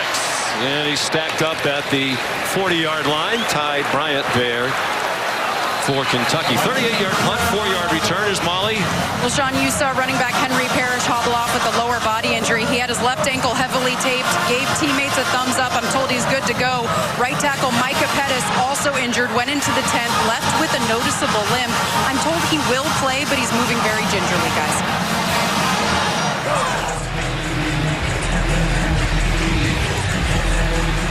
It's a good starting field position for Ole Miss.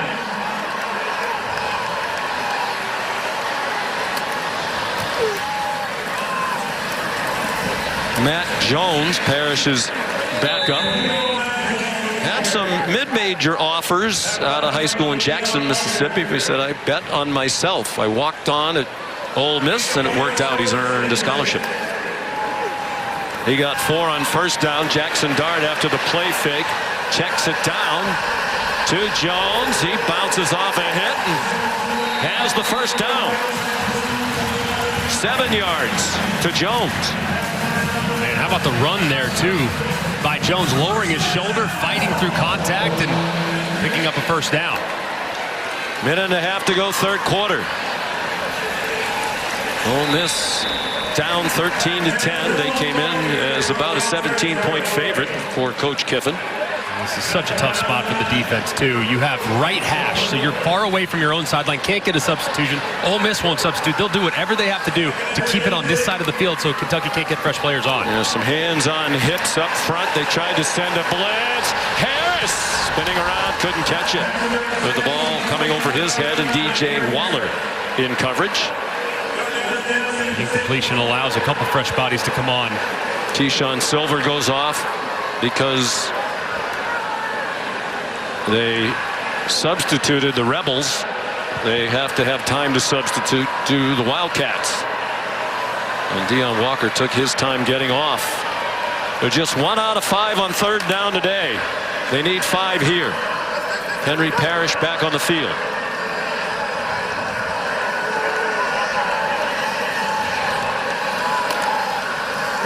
Very rare they take the play clock that far down, and a big play by De'Aaron Jackson. Dumping Parrish for a loss. And what will Lane Kiffin do on fourth down? And just a great job here by Jackson.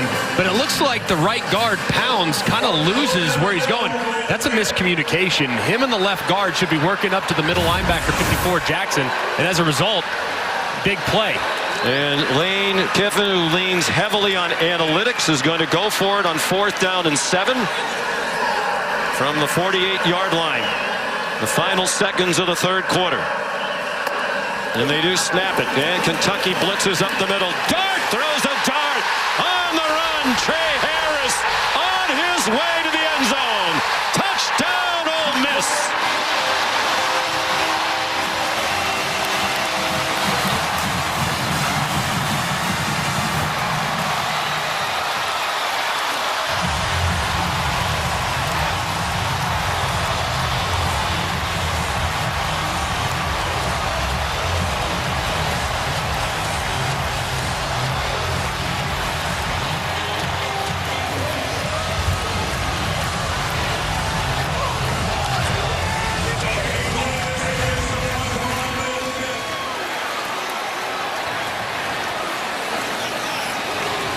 Ole Miss back on top. Here's a big extra point to give them a 4-point lead. Caden Davis drives it right down the middle.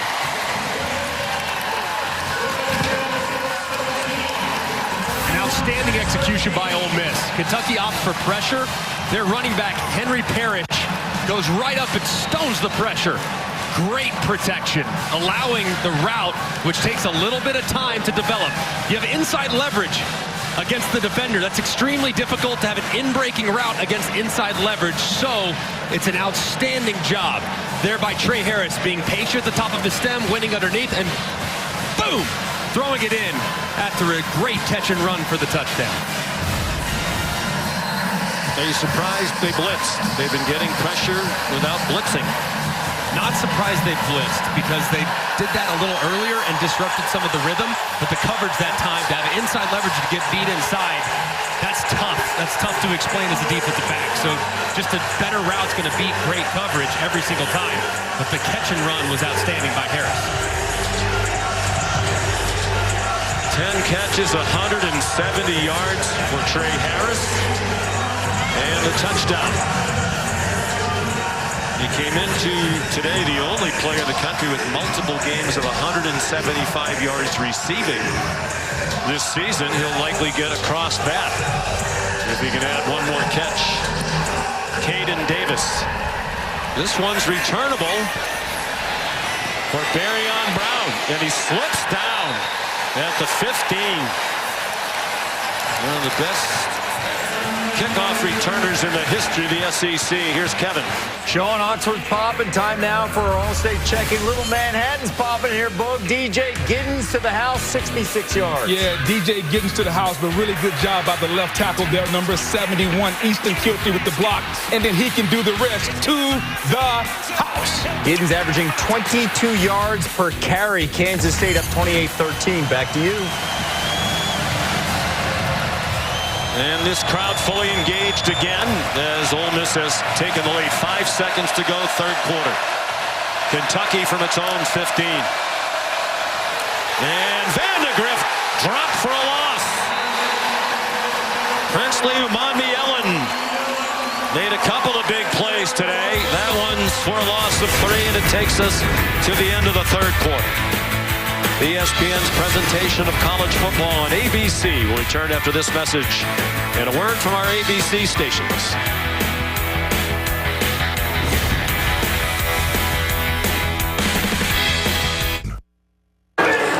Coach, a huge touchdown on 4th and 7 gave your team and this stadium some life. How do you hold on to that momentum in the fourth quarter? The players came through, and that was good momentum there because we went down to the red zone twice, got a field goal and then a turnover. So it's good our defense got to stop. Momentum's changing. Now we got to finish these guys off. All right, thanks, Coach. All right, let's go.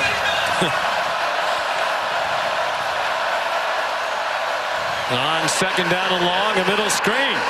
It's the tight end, Willie Rodriguez, off and running. And a first down that quiets this crowd out to the 38-yard line. That's the first career catch for the freshman from Taylor Mill, Kentucky. Absolutely love that design. A play they ran earlier, similar design where they rolled Vandegrift out to the right and hit a guy in the flat. Then they throw it back on the middle screen. There's plenty of room to work for Rodriguez.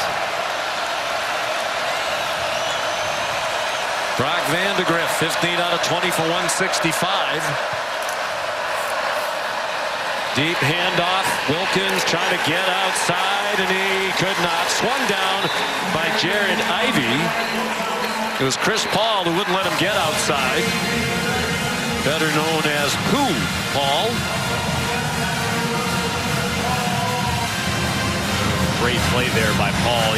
What an addition from Arkansas. I mean, to have a guy that's played at a high level in this conference, tremendous speed, recognition right there to make a play at the line of scrimmage.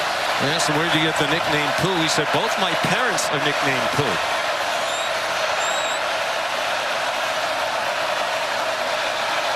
And they both had that nickname before they knew each other. Vandegrift, flush from the pocket. Crowd thought Nolan was held. They might have a point. TJ Donnery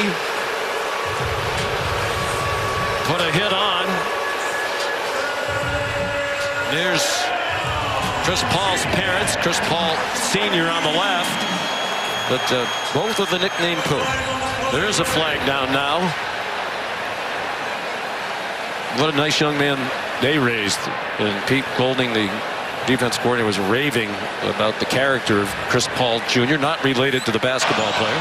After the play was over, unsportsmanlike conduct, offense number 7.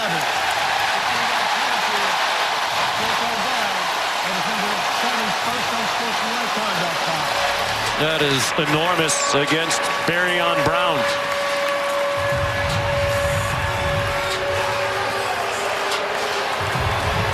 I do think Mark Stoops' team got away with a hold. It definitely did, because it looked like Cox definitely grabbed Walter Nolan as Vandegrift was trying to escape. Third down and 25.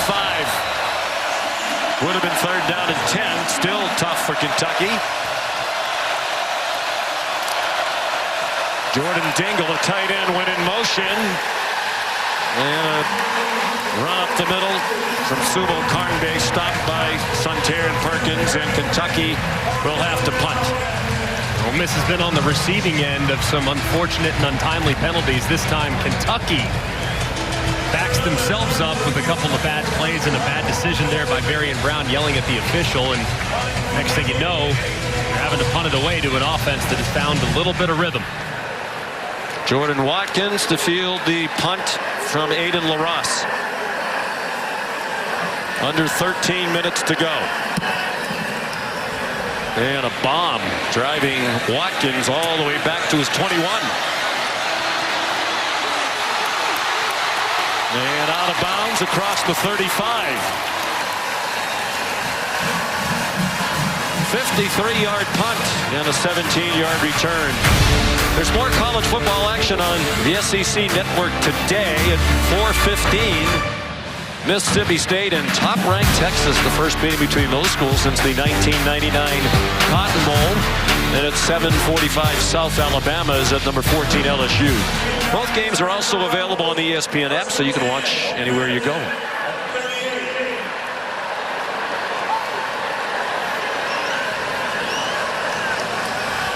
Jackson Dart, 14 out of 20 passing for 207 and a touchdown.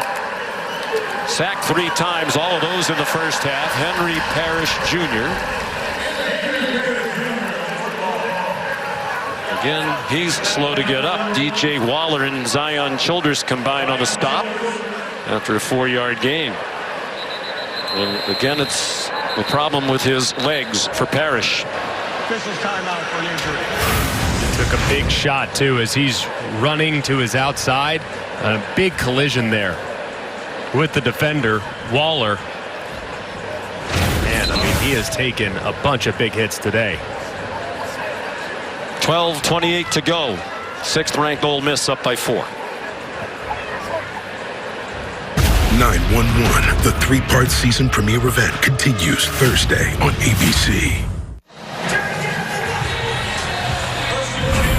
This is the SEC on ABC. And it's the Dr. Pepper Championship Drive game of the week from Vaught Hemingway Stadium in Oxford, Mississippi. Capacity crowd of more than 64,000 here on homecoming.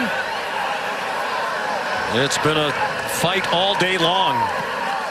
Ole Miss more than a 2-touchdown favorite, leading by 4.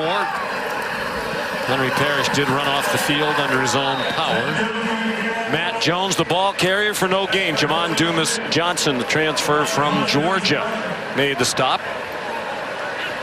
Just a massive 3rd down here for Kentucky's defense. Last time in a get-off-the-field situation, they decided to bring pressure. This time I'd imagine coverage because of the catch and run just given up by Brad White's defense. 4 pass attempts for Dart against the blitz. No blitz here. Out in the flat. Caden Lee and a huge tackle by Jordan Lovett to stop Lee short of the 1st down. And now will Lane Kiffin go for a 4th down? No, he won't. He said it really, he goes by the analytics book. Joe Judge, who's a new member of his staff, the former Giants head coach, is an analytics expert. And he tells Lane, go or don't go. Yeah, and I think in this situation, too, given the way their defense has played in the second half, I think it's the right call. Play the field position game and see if you can maintain that defensive momentum. Fraser was in the punt. Fair catch made by Jamori Macklin. You know, Lane Kiffin says he knows when the new set of downs starts what the parameters are in 4th down. When the series starts, Joe Judge will tell him 3 or less, 4th and 3 or less, go for it. If it's more than 3, don't go for it. So he's really made that decision before the series even starts. Right. That set of downs. And there is that difficult thing for analytics to weigh in, too, is the momentum in the game. But, I mean, I think at times analytics would almost always lean to you being more aggressive. And this time he decides to be slightly more conservative. I think it's the right call. And me too. With the lead, with this Kentucky offense that cannot get yards in big chunks, make them drive the length of the field. TJ Daugherty made the tackle on Demi Sumo Karngbe. Daugherty transferred from Clemson. Court communicator on that defense. And Pete Golding said last year, a lot of mistakes. They were learning of the defense. The communication wasn't great. Daugherty's helped that coming over from Clemson. When he was TJ Dudley, he's changed to Daugherty, his dad's name.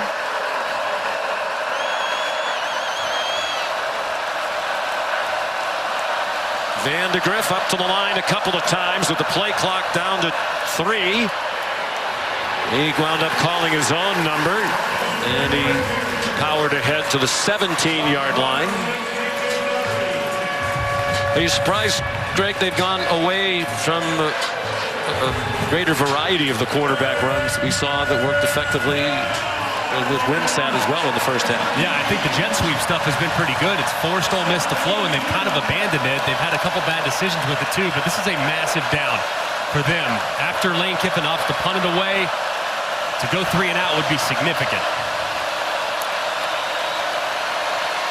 Vandegrift throws, caught in traffic.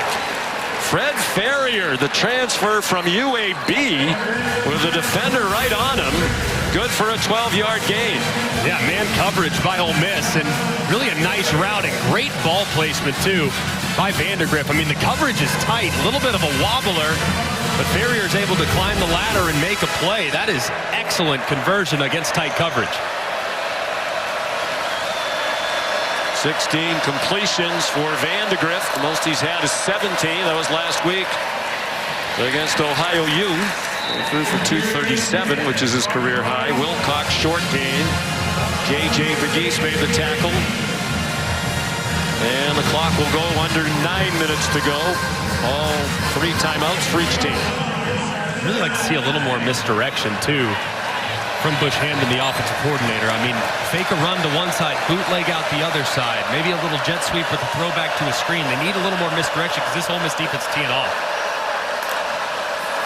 They bring pressure. They throw it out wide quickly. And a good tackle by Trey Washington on Barryon Brown. I think Golding says Washington's the smartest player he's ever coached. Senior out of Trussville, Alabama.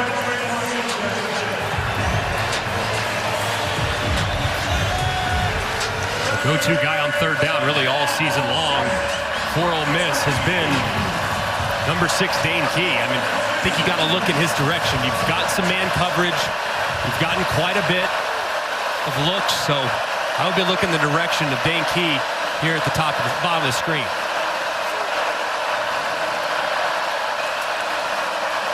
Vandegrift looks that way. Has to roll away from the rush. Has some green grass and has a first down. Well, the coaches describe him as a baller at the beginning of the year, and he has certainly lived up to that description. A 9-yard gain. And good recognition here, too, by Brock Vandegrift. Ole Miss goes for cover 2 man with 2 high safeties, man coverage underneath. And what beats cover 2 man is quarterback run. He recognizes it, and he told us a couple weeks ago, he said, hey, I need to start sliding. I need to be better about that. But on third downs and possible touchdowns, I'm going with my head down. He picks up a big conversion. Princely Umanmielen, the injured Ole Miss defender.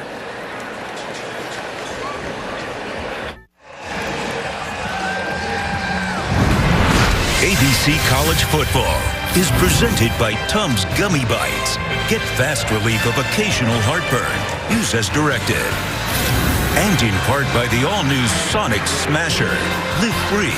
Eat Sonic. It's the SEC on ABC, and a good one. Number 6, Ole Miss, 4-0, leading Kentucky 17-13, nearly midway through the fourth quarter. 1st and 10 Cats from their own 42. Vandegrift running out of time, and it is incomplete, out of bounds. Intended for Jamori Macklin. Cousin of Jeremy Macklin, the All-American receiver in Missouri. He played in the NFL. He's been pretty good for him, too, especially on third down this year. But it's a really good job there. Tried to take a shot, and Ole Miss playing very disciplined in the back end and staying over the top of the deepest receiver. The rush yardage total low because the sacks come off the rushing yards for the quarterback. 2nd and 10, man wide open, but the ball got deflected, and it's incomplete. Jordan Dingle, the tight end, was open in the middle of the field, but the pass was deflected by Jamarius Brown. Man, that was big time, too, by Brown, because if that ball doesn't get tipped, there is a ton of room for Dingle to catch it, turn upfield, and make a big play. They've converted 2 third downs on this drive. For the day, they're 4 out of 13.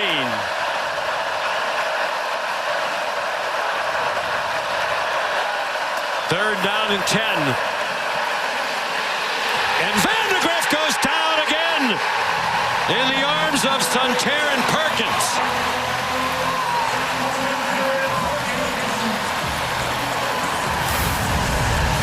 Well, they have a spy again. They ran this a little earlier, and you'll see momentarily as soon as that defender drops, look at how Farmer, the left tackle, or Ray, excuse me, the left guard, goes to help out his left tackle, which frees up Perkins to trigger, and he drops Vandegrift. Just great timing there on the spy blitz to drop Vandegrift for the punt. There's the pressure of Umanmielen from the right of Vandegrift that forced him to step up. Umanmielen just a couple of plays ago injured. Walked off the field under his own power and looked pretty healthy on that rush. 35-yard punt by LaRosse and a fair catch by Jordan Watkins.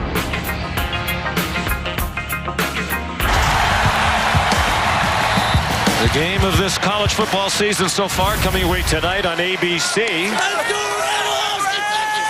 Georgia and Alabama, still 6:40 to go here. Ole Miss first down with a 4-point lead. DJ Waller, immediate tackle on Trey Harris, who made his 11th catch for 177 yards receiving now and a touchdown.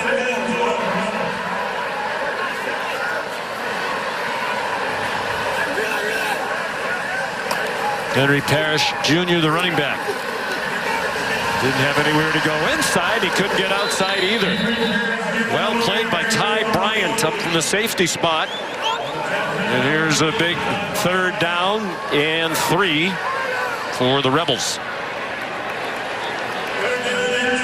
Big call right here for Brad White, the defensive coordinator. Usually here, 3rd and short, 3rd and medium, you see a lot of zone coverage. They anticipate guys getting to the sticks, turning around and throwing it right to them. So see if they drop in zone coverage against this front. J.J. Pegues is lined up as the running back. And I think Lane Kiffin's going to use a timeout. It's one of the very few times they let the play clock get under 15 seconds. Timeout. Ole Miss there first. It'll be 30 seconds. Be interesting to know what Joe Judge's analytics book says about a 4th down if they don't gain anything here. They're 1 out of 7 on 3rd down. Everybody we talked to in the program thinks they're much improved. Jackson Dart yesterday said he believes they're talented enough to win a national championship. And the schedule, you know, it's still of the SEC, so it's one of the hardest schedules in the country remaining. But they don't play some of the iron of the SEC. They don't play number 1 Texas or Alabama or Tennessee, all in the top 5. They don't play Missouri or A&M. The 3 ranked teams they have left in conference, LSU, Oklahoma, and Georgia. 2 of the 3 of those come here to Vaught Hemingway. Yeah, and really I think it's the next 2 weeks we're going to learn all we need to know about what they have. Obviously, physical team they're playing today, but the athleticism of South Carolina and the offense they'll have to play against in LSU in a couple weeks. 3rd down and 3. They fake the pitch out wide, and Dart is stopped short. And now what will that analytics book say? About 4th and 2 right now. Lane on 4th and 3 a moment to go decided to punt. I would anticipate much of the same. The defense has been outstanding for them so far today. And at this point, I mean, anticipating Kentucky going the length of the field, something they have not done very often against quality competition this year, is not something that you would anticipate. So I like the idea to punt. The 5th of the day for Mazin, who had punted a total of 4 times in the first 4 games. Jamori Macklin back deep. And he signals a fair catch and makes it at the 17-yard line. Kevin Nagandi, it's yours. Sean, we want to remind our audience coming up here on ABC, number 21 Oklahoma coming off their first loss, an SEC loss to Tennessee. Now their first road game in the conference, taking on Auburn on the Plains. And over on the SEC network, no Quinn Ewers today for number 1 Texas. Arch Manning making his 2nd career start. That game against Mississippi State, that is 67 minutes away. And also over on ESPN, Le'Veon Moss, number 24 Texas A&M. Hosting Arkansas, that game over on ESPN, and that's 30 minutes away. Back to you, Sean. Well, why would you get out of your favorite comfortable chair today? Stay right where you are, right through the Georgia-Alabama game tonight. Unless it's to go to the fridge, there's absolutely no reason to move. Under 5 minutes to go. Vandegrift, quick pass, broken up. Trying to get the slant to Dane Key. And it was Trey Amos in coverage. And, wow. Yeah, he was hobbling around for a minute and looking toward the sideline, and then he goes down. And again, you never want to question whether an injury is legitimate or not. But it just happens with such frequency now that it invites the speculation. He's been all over the place today, too, and he's had a pretty big responsibility. Normally plays the right side there against the offense, but has today been tasked with kind of following Dane Key around. And while it didn't work out very well for them in the early going, he got flagged a couple times. He has responded here in the second half with a much cleaner performance, and as a result, Dane Key's productivity here in the final 25 minutes really hasn't been very impactful. Walking off, not gingerly. Well, Pete Golding said yesterday, he's their best corner. He can play one side of the field. They rotate typically at the other corner with Brandon Turnage and Isaiah Hamilton.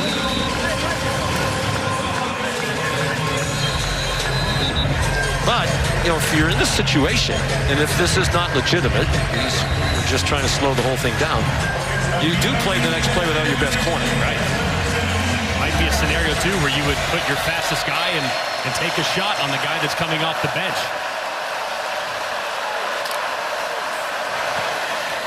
Vandegrift.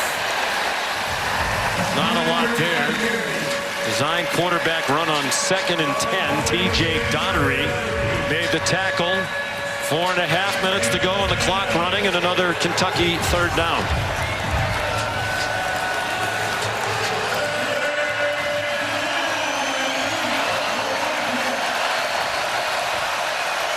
Demi Sumo Karnbe, the running back. Defensive line loading up on the right side of the Kentucky offensive line.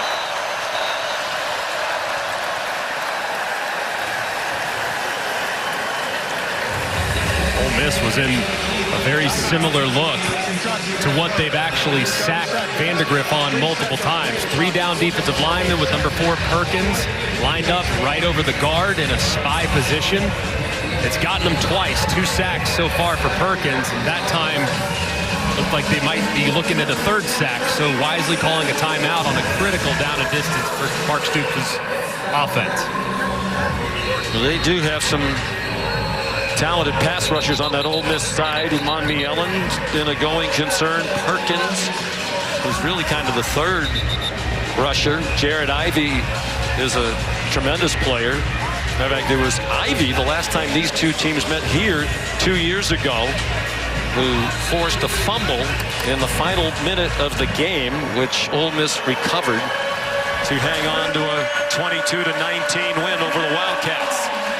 Amos, not surprisingly, right back on the field. On the near side by the numbers. Keep an eye on Perkins, number 4. He's a big problem on 3rd down. Vandegrift throws incomplete. And Fred Farrier curling toward the ball, and he was open.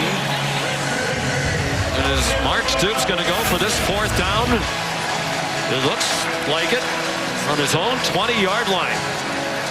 Just a big play there, too, by Trey Washington. And, man, this is a dice roll by Mark Stoops, sensing that the dam is about to break for his defense, feeling like he's got to keep his offense on the field, something he did not do a couple weeks ago in a 4th and long situation against Georgia. But with much better field position, maybe this is just the old try to get him offside. No, it isn't. It's an Ole Miss blitz. It's one-on-one coverage. It's up for grabs and caught by Barryon Brown. Still on his feet. And all the way to the 17-yard line. John Saunders saved the touchdown. The longest play of the year by far for the Kentucky offense. And how about the route by Barryon Brown? Said earlier, all it takes is one play for Brown to make a huge impact. He's been a little quiet today. He gets behind the defender, Hamilton, perfectly times the push-off, reels it in, and the run after catch shows the explosiveness. Just an unbelievable dice roll on 4th and 8.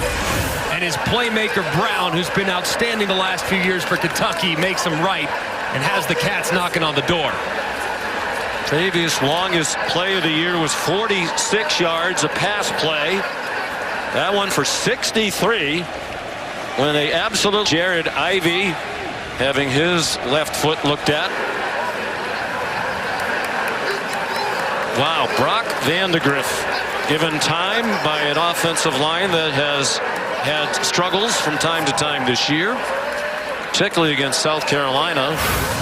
And he's now thrown for 243 yards with his longest completion. And here's Ivey, who's injured on the play. Coming around the edge. Not sure exactly where it happened, but man, how about an unbelievable throw and catch. And the timing and being able to break free there at the last second is just next level stuff from Barry-On Brown.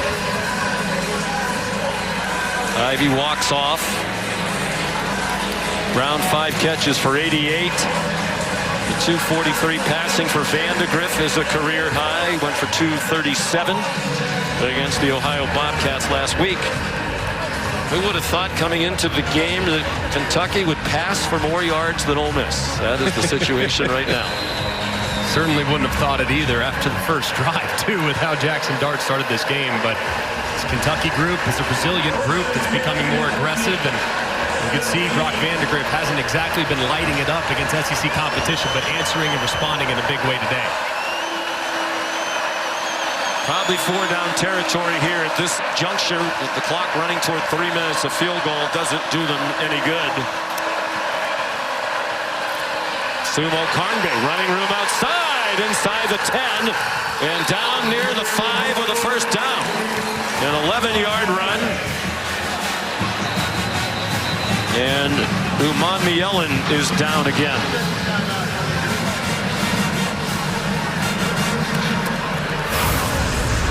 How about this counteraction right here? Just a great job. And Sumo Karngbe sweeping all the way back. So Ole Miss defense very aggressive, and they lose contained to the outside. And Sumo Karngbe, not the fastest running back in the world, but has plenty of juice to get to the edge. And it's a really nice first down run for the Wildcat offense. With exactly 3 minutes to go, they'll have 1st and goal.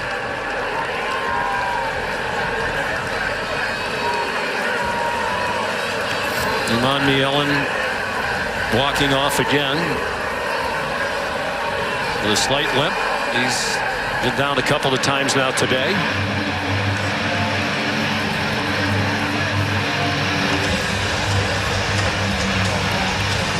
Three minutes to go.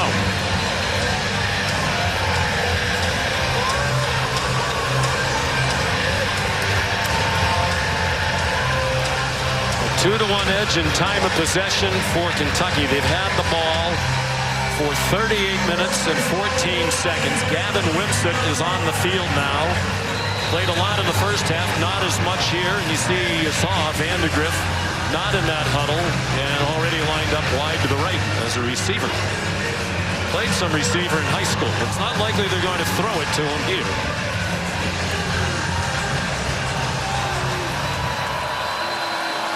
And Isaiah Hamilton in coverage, single coverage on Vandegrift. Wimsatt keeps it, following Sumo Karngbe, and the ball comes out into the end zone, and it's recovered for a touchdown by Josh Caddis.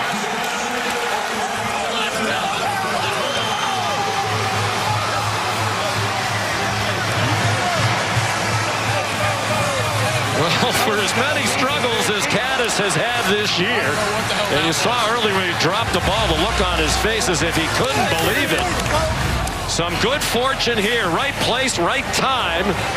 After Wimsatt was stripped of the ball by Trey Washington. And Washington hits that helmet right on the football, and the ball pops up right into the awaiting arms of Josh Caddis. I mean, goodness gracious, the chaos there. The goal line was wild. And just extremely fortunate for Kentucky to have a guy waiting and uncovered to fall forward for pay dirt. When you struggle to score touchdowns, you'll take them any way you can get them. What a drive. Included that huge play on the 4th down. Mark Stoops criticized for being conservative. Not on that drive.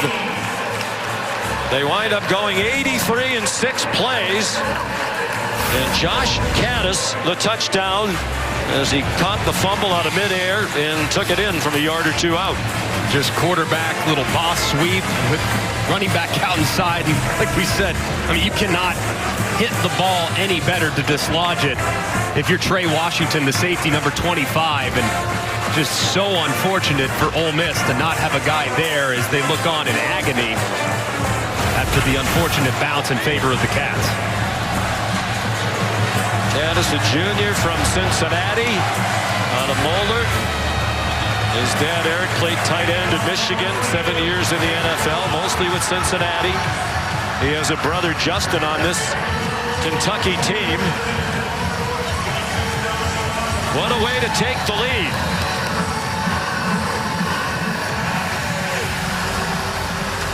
Kentucky on the road, leading by 3 with 2:25 to go.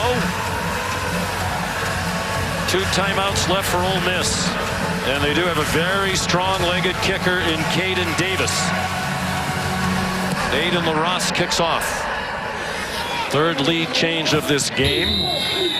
Ole Miss will start from the 25. The WNBA playoffs continue tomorrow. A pair of game 1s in the semifinals on ESPN and ABC. 3 o'clock on ABC, a rematch of last year's final. Las Vegas and New York, and then at 8:30 Connecticut against Minnesota. That's on ESPN. WNBA countdown tips off the game coverage before both games. A great year, best season in the WNBA. 1-34 on the road against top 10 opponents since 1980. That 1 win was last year. One of the very few highlights of the second half of last season. Jackson Dart, design run, and he's bottled up for a loss. J.J. Weaver, the first man there. A loss of 1. This crowd in silent disbelief.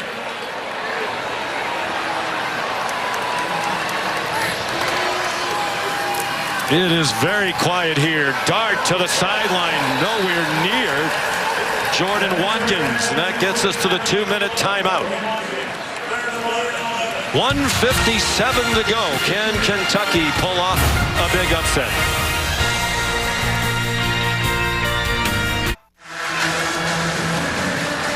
Lots of streaks on the line here today. Kentucky's lost the last 6 times they've been to Oxford. Haven't won here since 1978. Ole Miss riding a 7-game win streak back to last year. Only Missouri and Army have longer active winning streaks in FBS football. They've each won 8 in a row. The Rebels have won 10 straight here in Oxford. It's the 5th longest active home winning streak. They're 1 out of 8 on 3rd down, and this is the longest they've faced all day. Dart throws. And is it a catch? Yes. And what a catch by Harris. Dart got it off with a defender right in his face. And they're going to look at that one, I'm sure, in the replay booth. And now there's a Kentucky defender who is getting medical attention. Octavius Oxendine's had a good game. Generally a backup. The bigger question is this a catch? Because if it's not, it's 4th down and 11. If it is, it's a 1st down. Going to the ground. Does the ball move? Well, it pops back up in the air. Looks right there like that. He doesn't have either hand on it. You can see it's moving right there as well. Yeah, I think this is definitely an incomplete pass. He doesn't stick the ball into his hands. It's loose there. He rolls over, touches the ground. That's incomplete. Still moving all the way through the end, too. So I think this is a big overturn potentially. Certainly looking like it's going to go in that direction. But just the pressure brought by Kentucky forced the low throw, and Harris can't go down there and save it. Right there, pretty clear. I mean, the ball's still moving. The ruling on the field. It was a catch for a first down. The previous play is under video review. We're just starting with that now.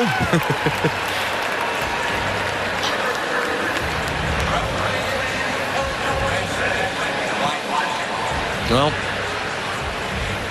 they had time during the latest stoppage and play for an injured player. And the way Matt said it, it seems pretty clear.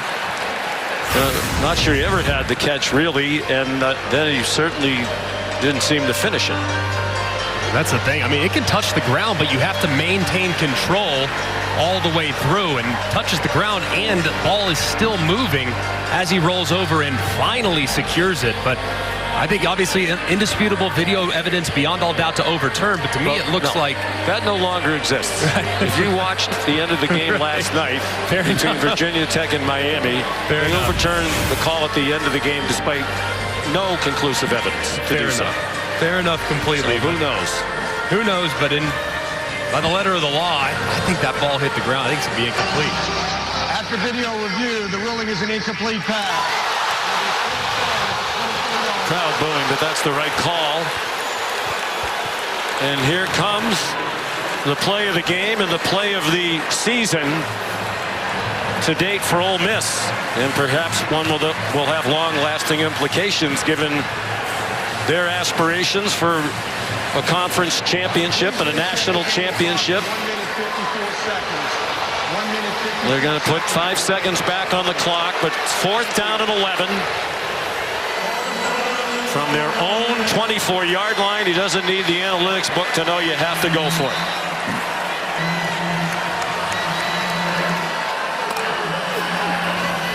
Four-man rush. They don't get close to Dart, but he can't find anybody open. Throws on the run, and it is caught by Caden Prieskorn, the tight end, all the way to the Kentucky 34-yard line. 41 yards.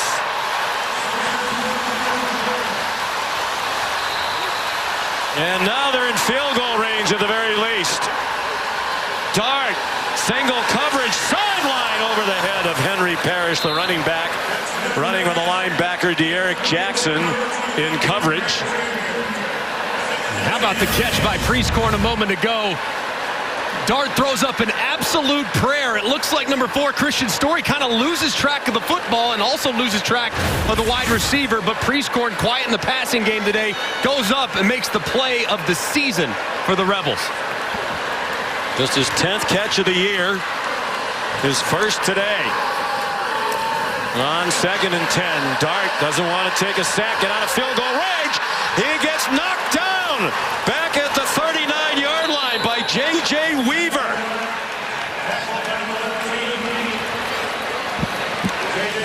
A 4-yard loss, and now they're on the fringe of field goal range. Just a critical mistake there by Jackson Dart. Absolutely can't do it. You're in field goal range. The only thing you cannot do is take a sack. That play took forever. He's trying to point guys downfield where to go, execute the scramble drill. No, you cannot do that. Trying to make a play, I get it, but you got to cut it loose. Incomplete at the very worst, but take off. You had room to run as well. Just a critical error. And Lane Kiffin, fortunate that his quarterback didn't fumble as he was hit. They're going to the ground. So they're back on the 38-yard line. 4th sack of the day for Weaver. There's Davis. His career long is 56 at Tulane last season. From here, it would be about 54. There is a bit of a breeze at his back. He has a very strong leg. Lane Kiffin talked about that yesterday. He's a touchback machine as a kickoff man. Got to think here, the offensive coordinator, Charlie Weiss, thinking, hey, I just got to make this, I have to make this field goal a little easier on my guy. I mean, I'd love to take a shot downfield. I'd love to try to convert it, but 6, 7, 8 yards just to make this field goal more manageable has to be the first priority. 1:32 to go. Ole Miss still alive in this one on the long pass play. Dart to Caden Prieskorn.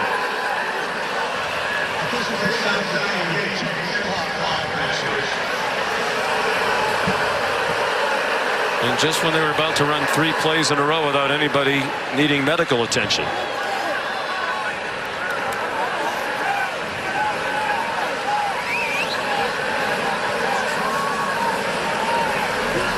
Third down 14, 1:32 to go. Apparently the time's correct.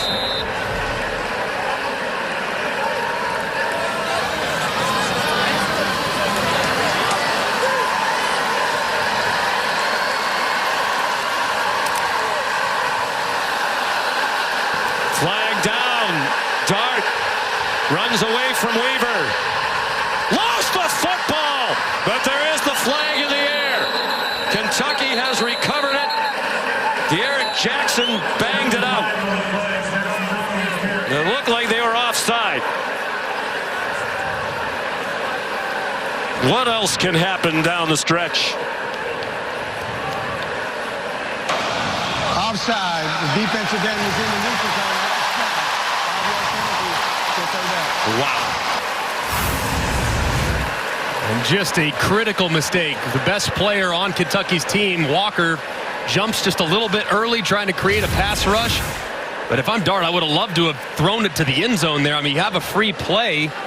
Running it doesn't give you a whole lot there. It only opens up the possibility of you getting hit or something crazy happening. Man, heave it to the end zone, buy some time, and throw a Hail Mary. Well, at the very least, it's much more comfortable field goal range now. It'd be about 50 yards from here. Davis, plenty of leg to make that. Can't take a sack here if you're Jackson Dart. Absolutely have to get the ball out. Third down and 9. Dart, no rush. Takes the check down to Parrish. And he's run down at the 31-yard line by Jamon Dumas-Johnson. Neither team compelled to stop the clock with a minute to go. This is 4th down. The offense is still on the field for Ole Miss, and Kentucky is going to use a timeout. It'll be 30 seconds. Is he really going to go for a 4th and 7 when a field goal would tie the game? Well, this is where, if the analytics say to do it, Greg, you are really trusting in the analytics. I think you trust your kicker here. I mean, it's a makeable field goal. It's obviously not a chip shot by any stretch of the imagination, nearly 49 yards, but one that is definitely within Davis's range. Davis is 7 out of 8 this year in field goals. His only miss was a 53-yarder, and they are sending him on.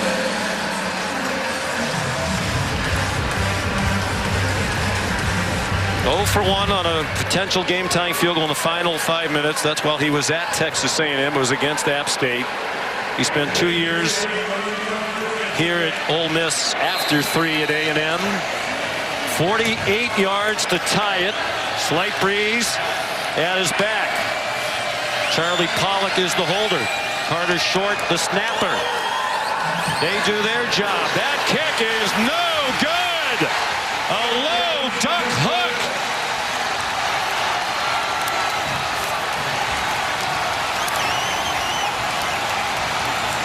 And Kentucky is going to win in Oxford for the first time since 1978. What a win for Mark Stoops. Take a look at the snap. Perfect snap. Holds good. And he just hooks it left. From distance on the right hash. Knew it immediately with the reaction. It's asking a lot for your kicker to kick a game-tying field goal from 49 yards at the college level, but Mark Stoops looks on, has to be so proud of the effort from his team, close a couple weeks ago, and just an incredible performance. You don't have any problem with them trying the field goal, right? Not at all. And victory formation. So they went to that rope-a-dope style against Georgia. It almost paid off. They lost by 1. Ole Miss is going to use his last timeout, make them snap the ball one last time. Snap and hold. Look perfect.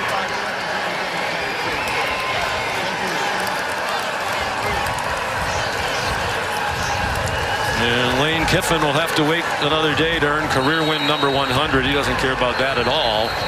But it's a big loss for a team with aspirations of winning the conference, playing for a national championship.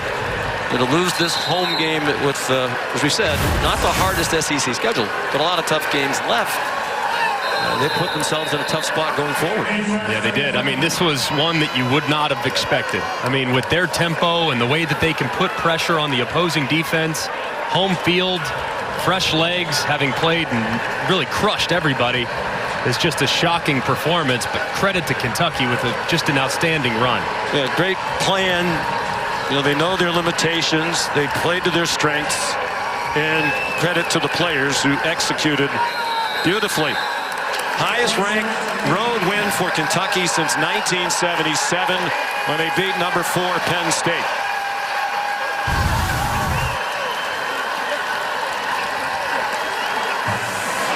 And a shocker to many. But many said, Greg, we'll find out how good Ole Miss is today, because they played, even by their own admission, a very soft schedule. And Lane Kiffin knew he was in the battle for today, as the utmost respect for Mark Stoops and his program. Here's Molly. Coach, what went through you when that game-tying field goal sailed left? Well, I walked up to Coach White. We had played so good. He did such a great job. And all of our coaches did. And I said, one time we need a break. We need a block or a miss. And we were fortunate to get the miss. Coach, I can hear the emotion in your voice. This is the biggest win for Kentucky since 1978. After everything that this group has been through, the ups and downs, especially this season, how much does this mean to you as the leader of that group? It means a lot because, you know, we started tough. We have a brutal schedule, and our guys just keep on fighting, keep on coming back. You know, we took the number 1 down to the wire, and that's no fluke. But yet, we have so much work to do. We know that. We know who we are, but I love these kids. They're coaches. Coaches have done a remarkable job. Congratulations on the win, Coach. I appreciate it. Thank you. They really have. And he mentioned Brad White, who clearly has become one of the best defensive coordinators in college football. Really shut down an historically good Ole Miss offense coming in. Start of a great day of college football, and it's just getting started. For Greg and Molly, so long from Oxford, here's Kevin. Sean.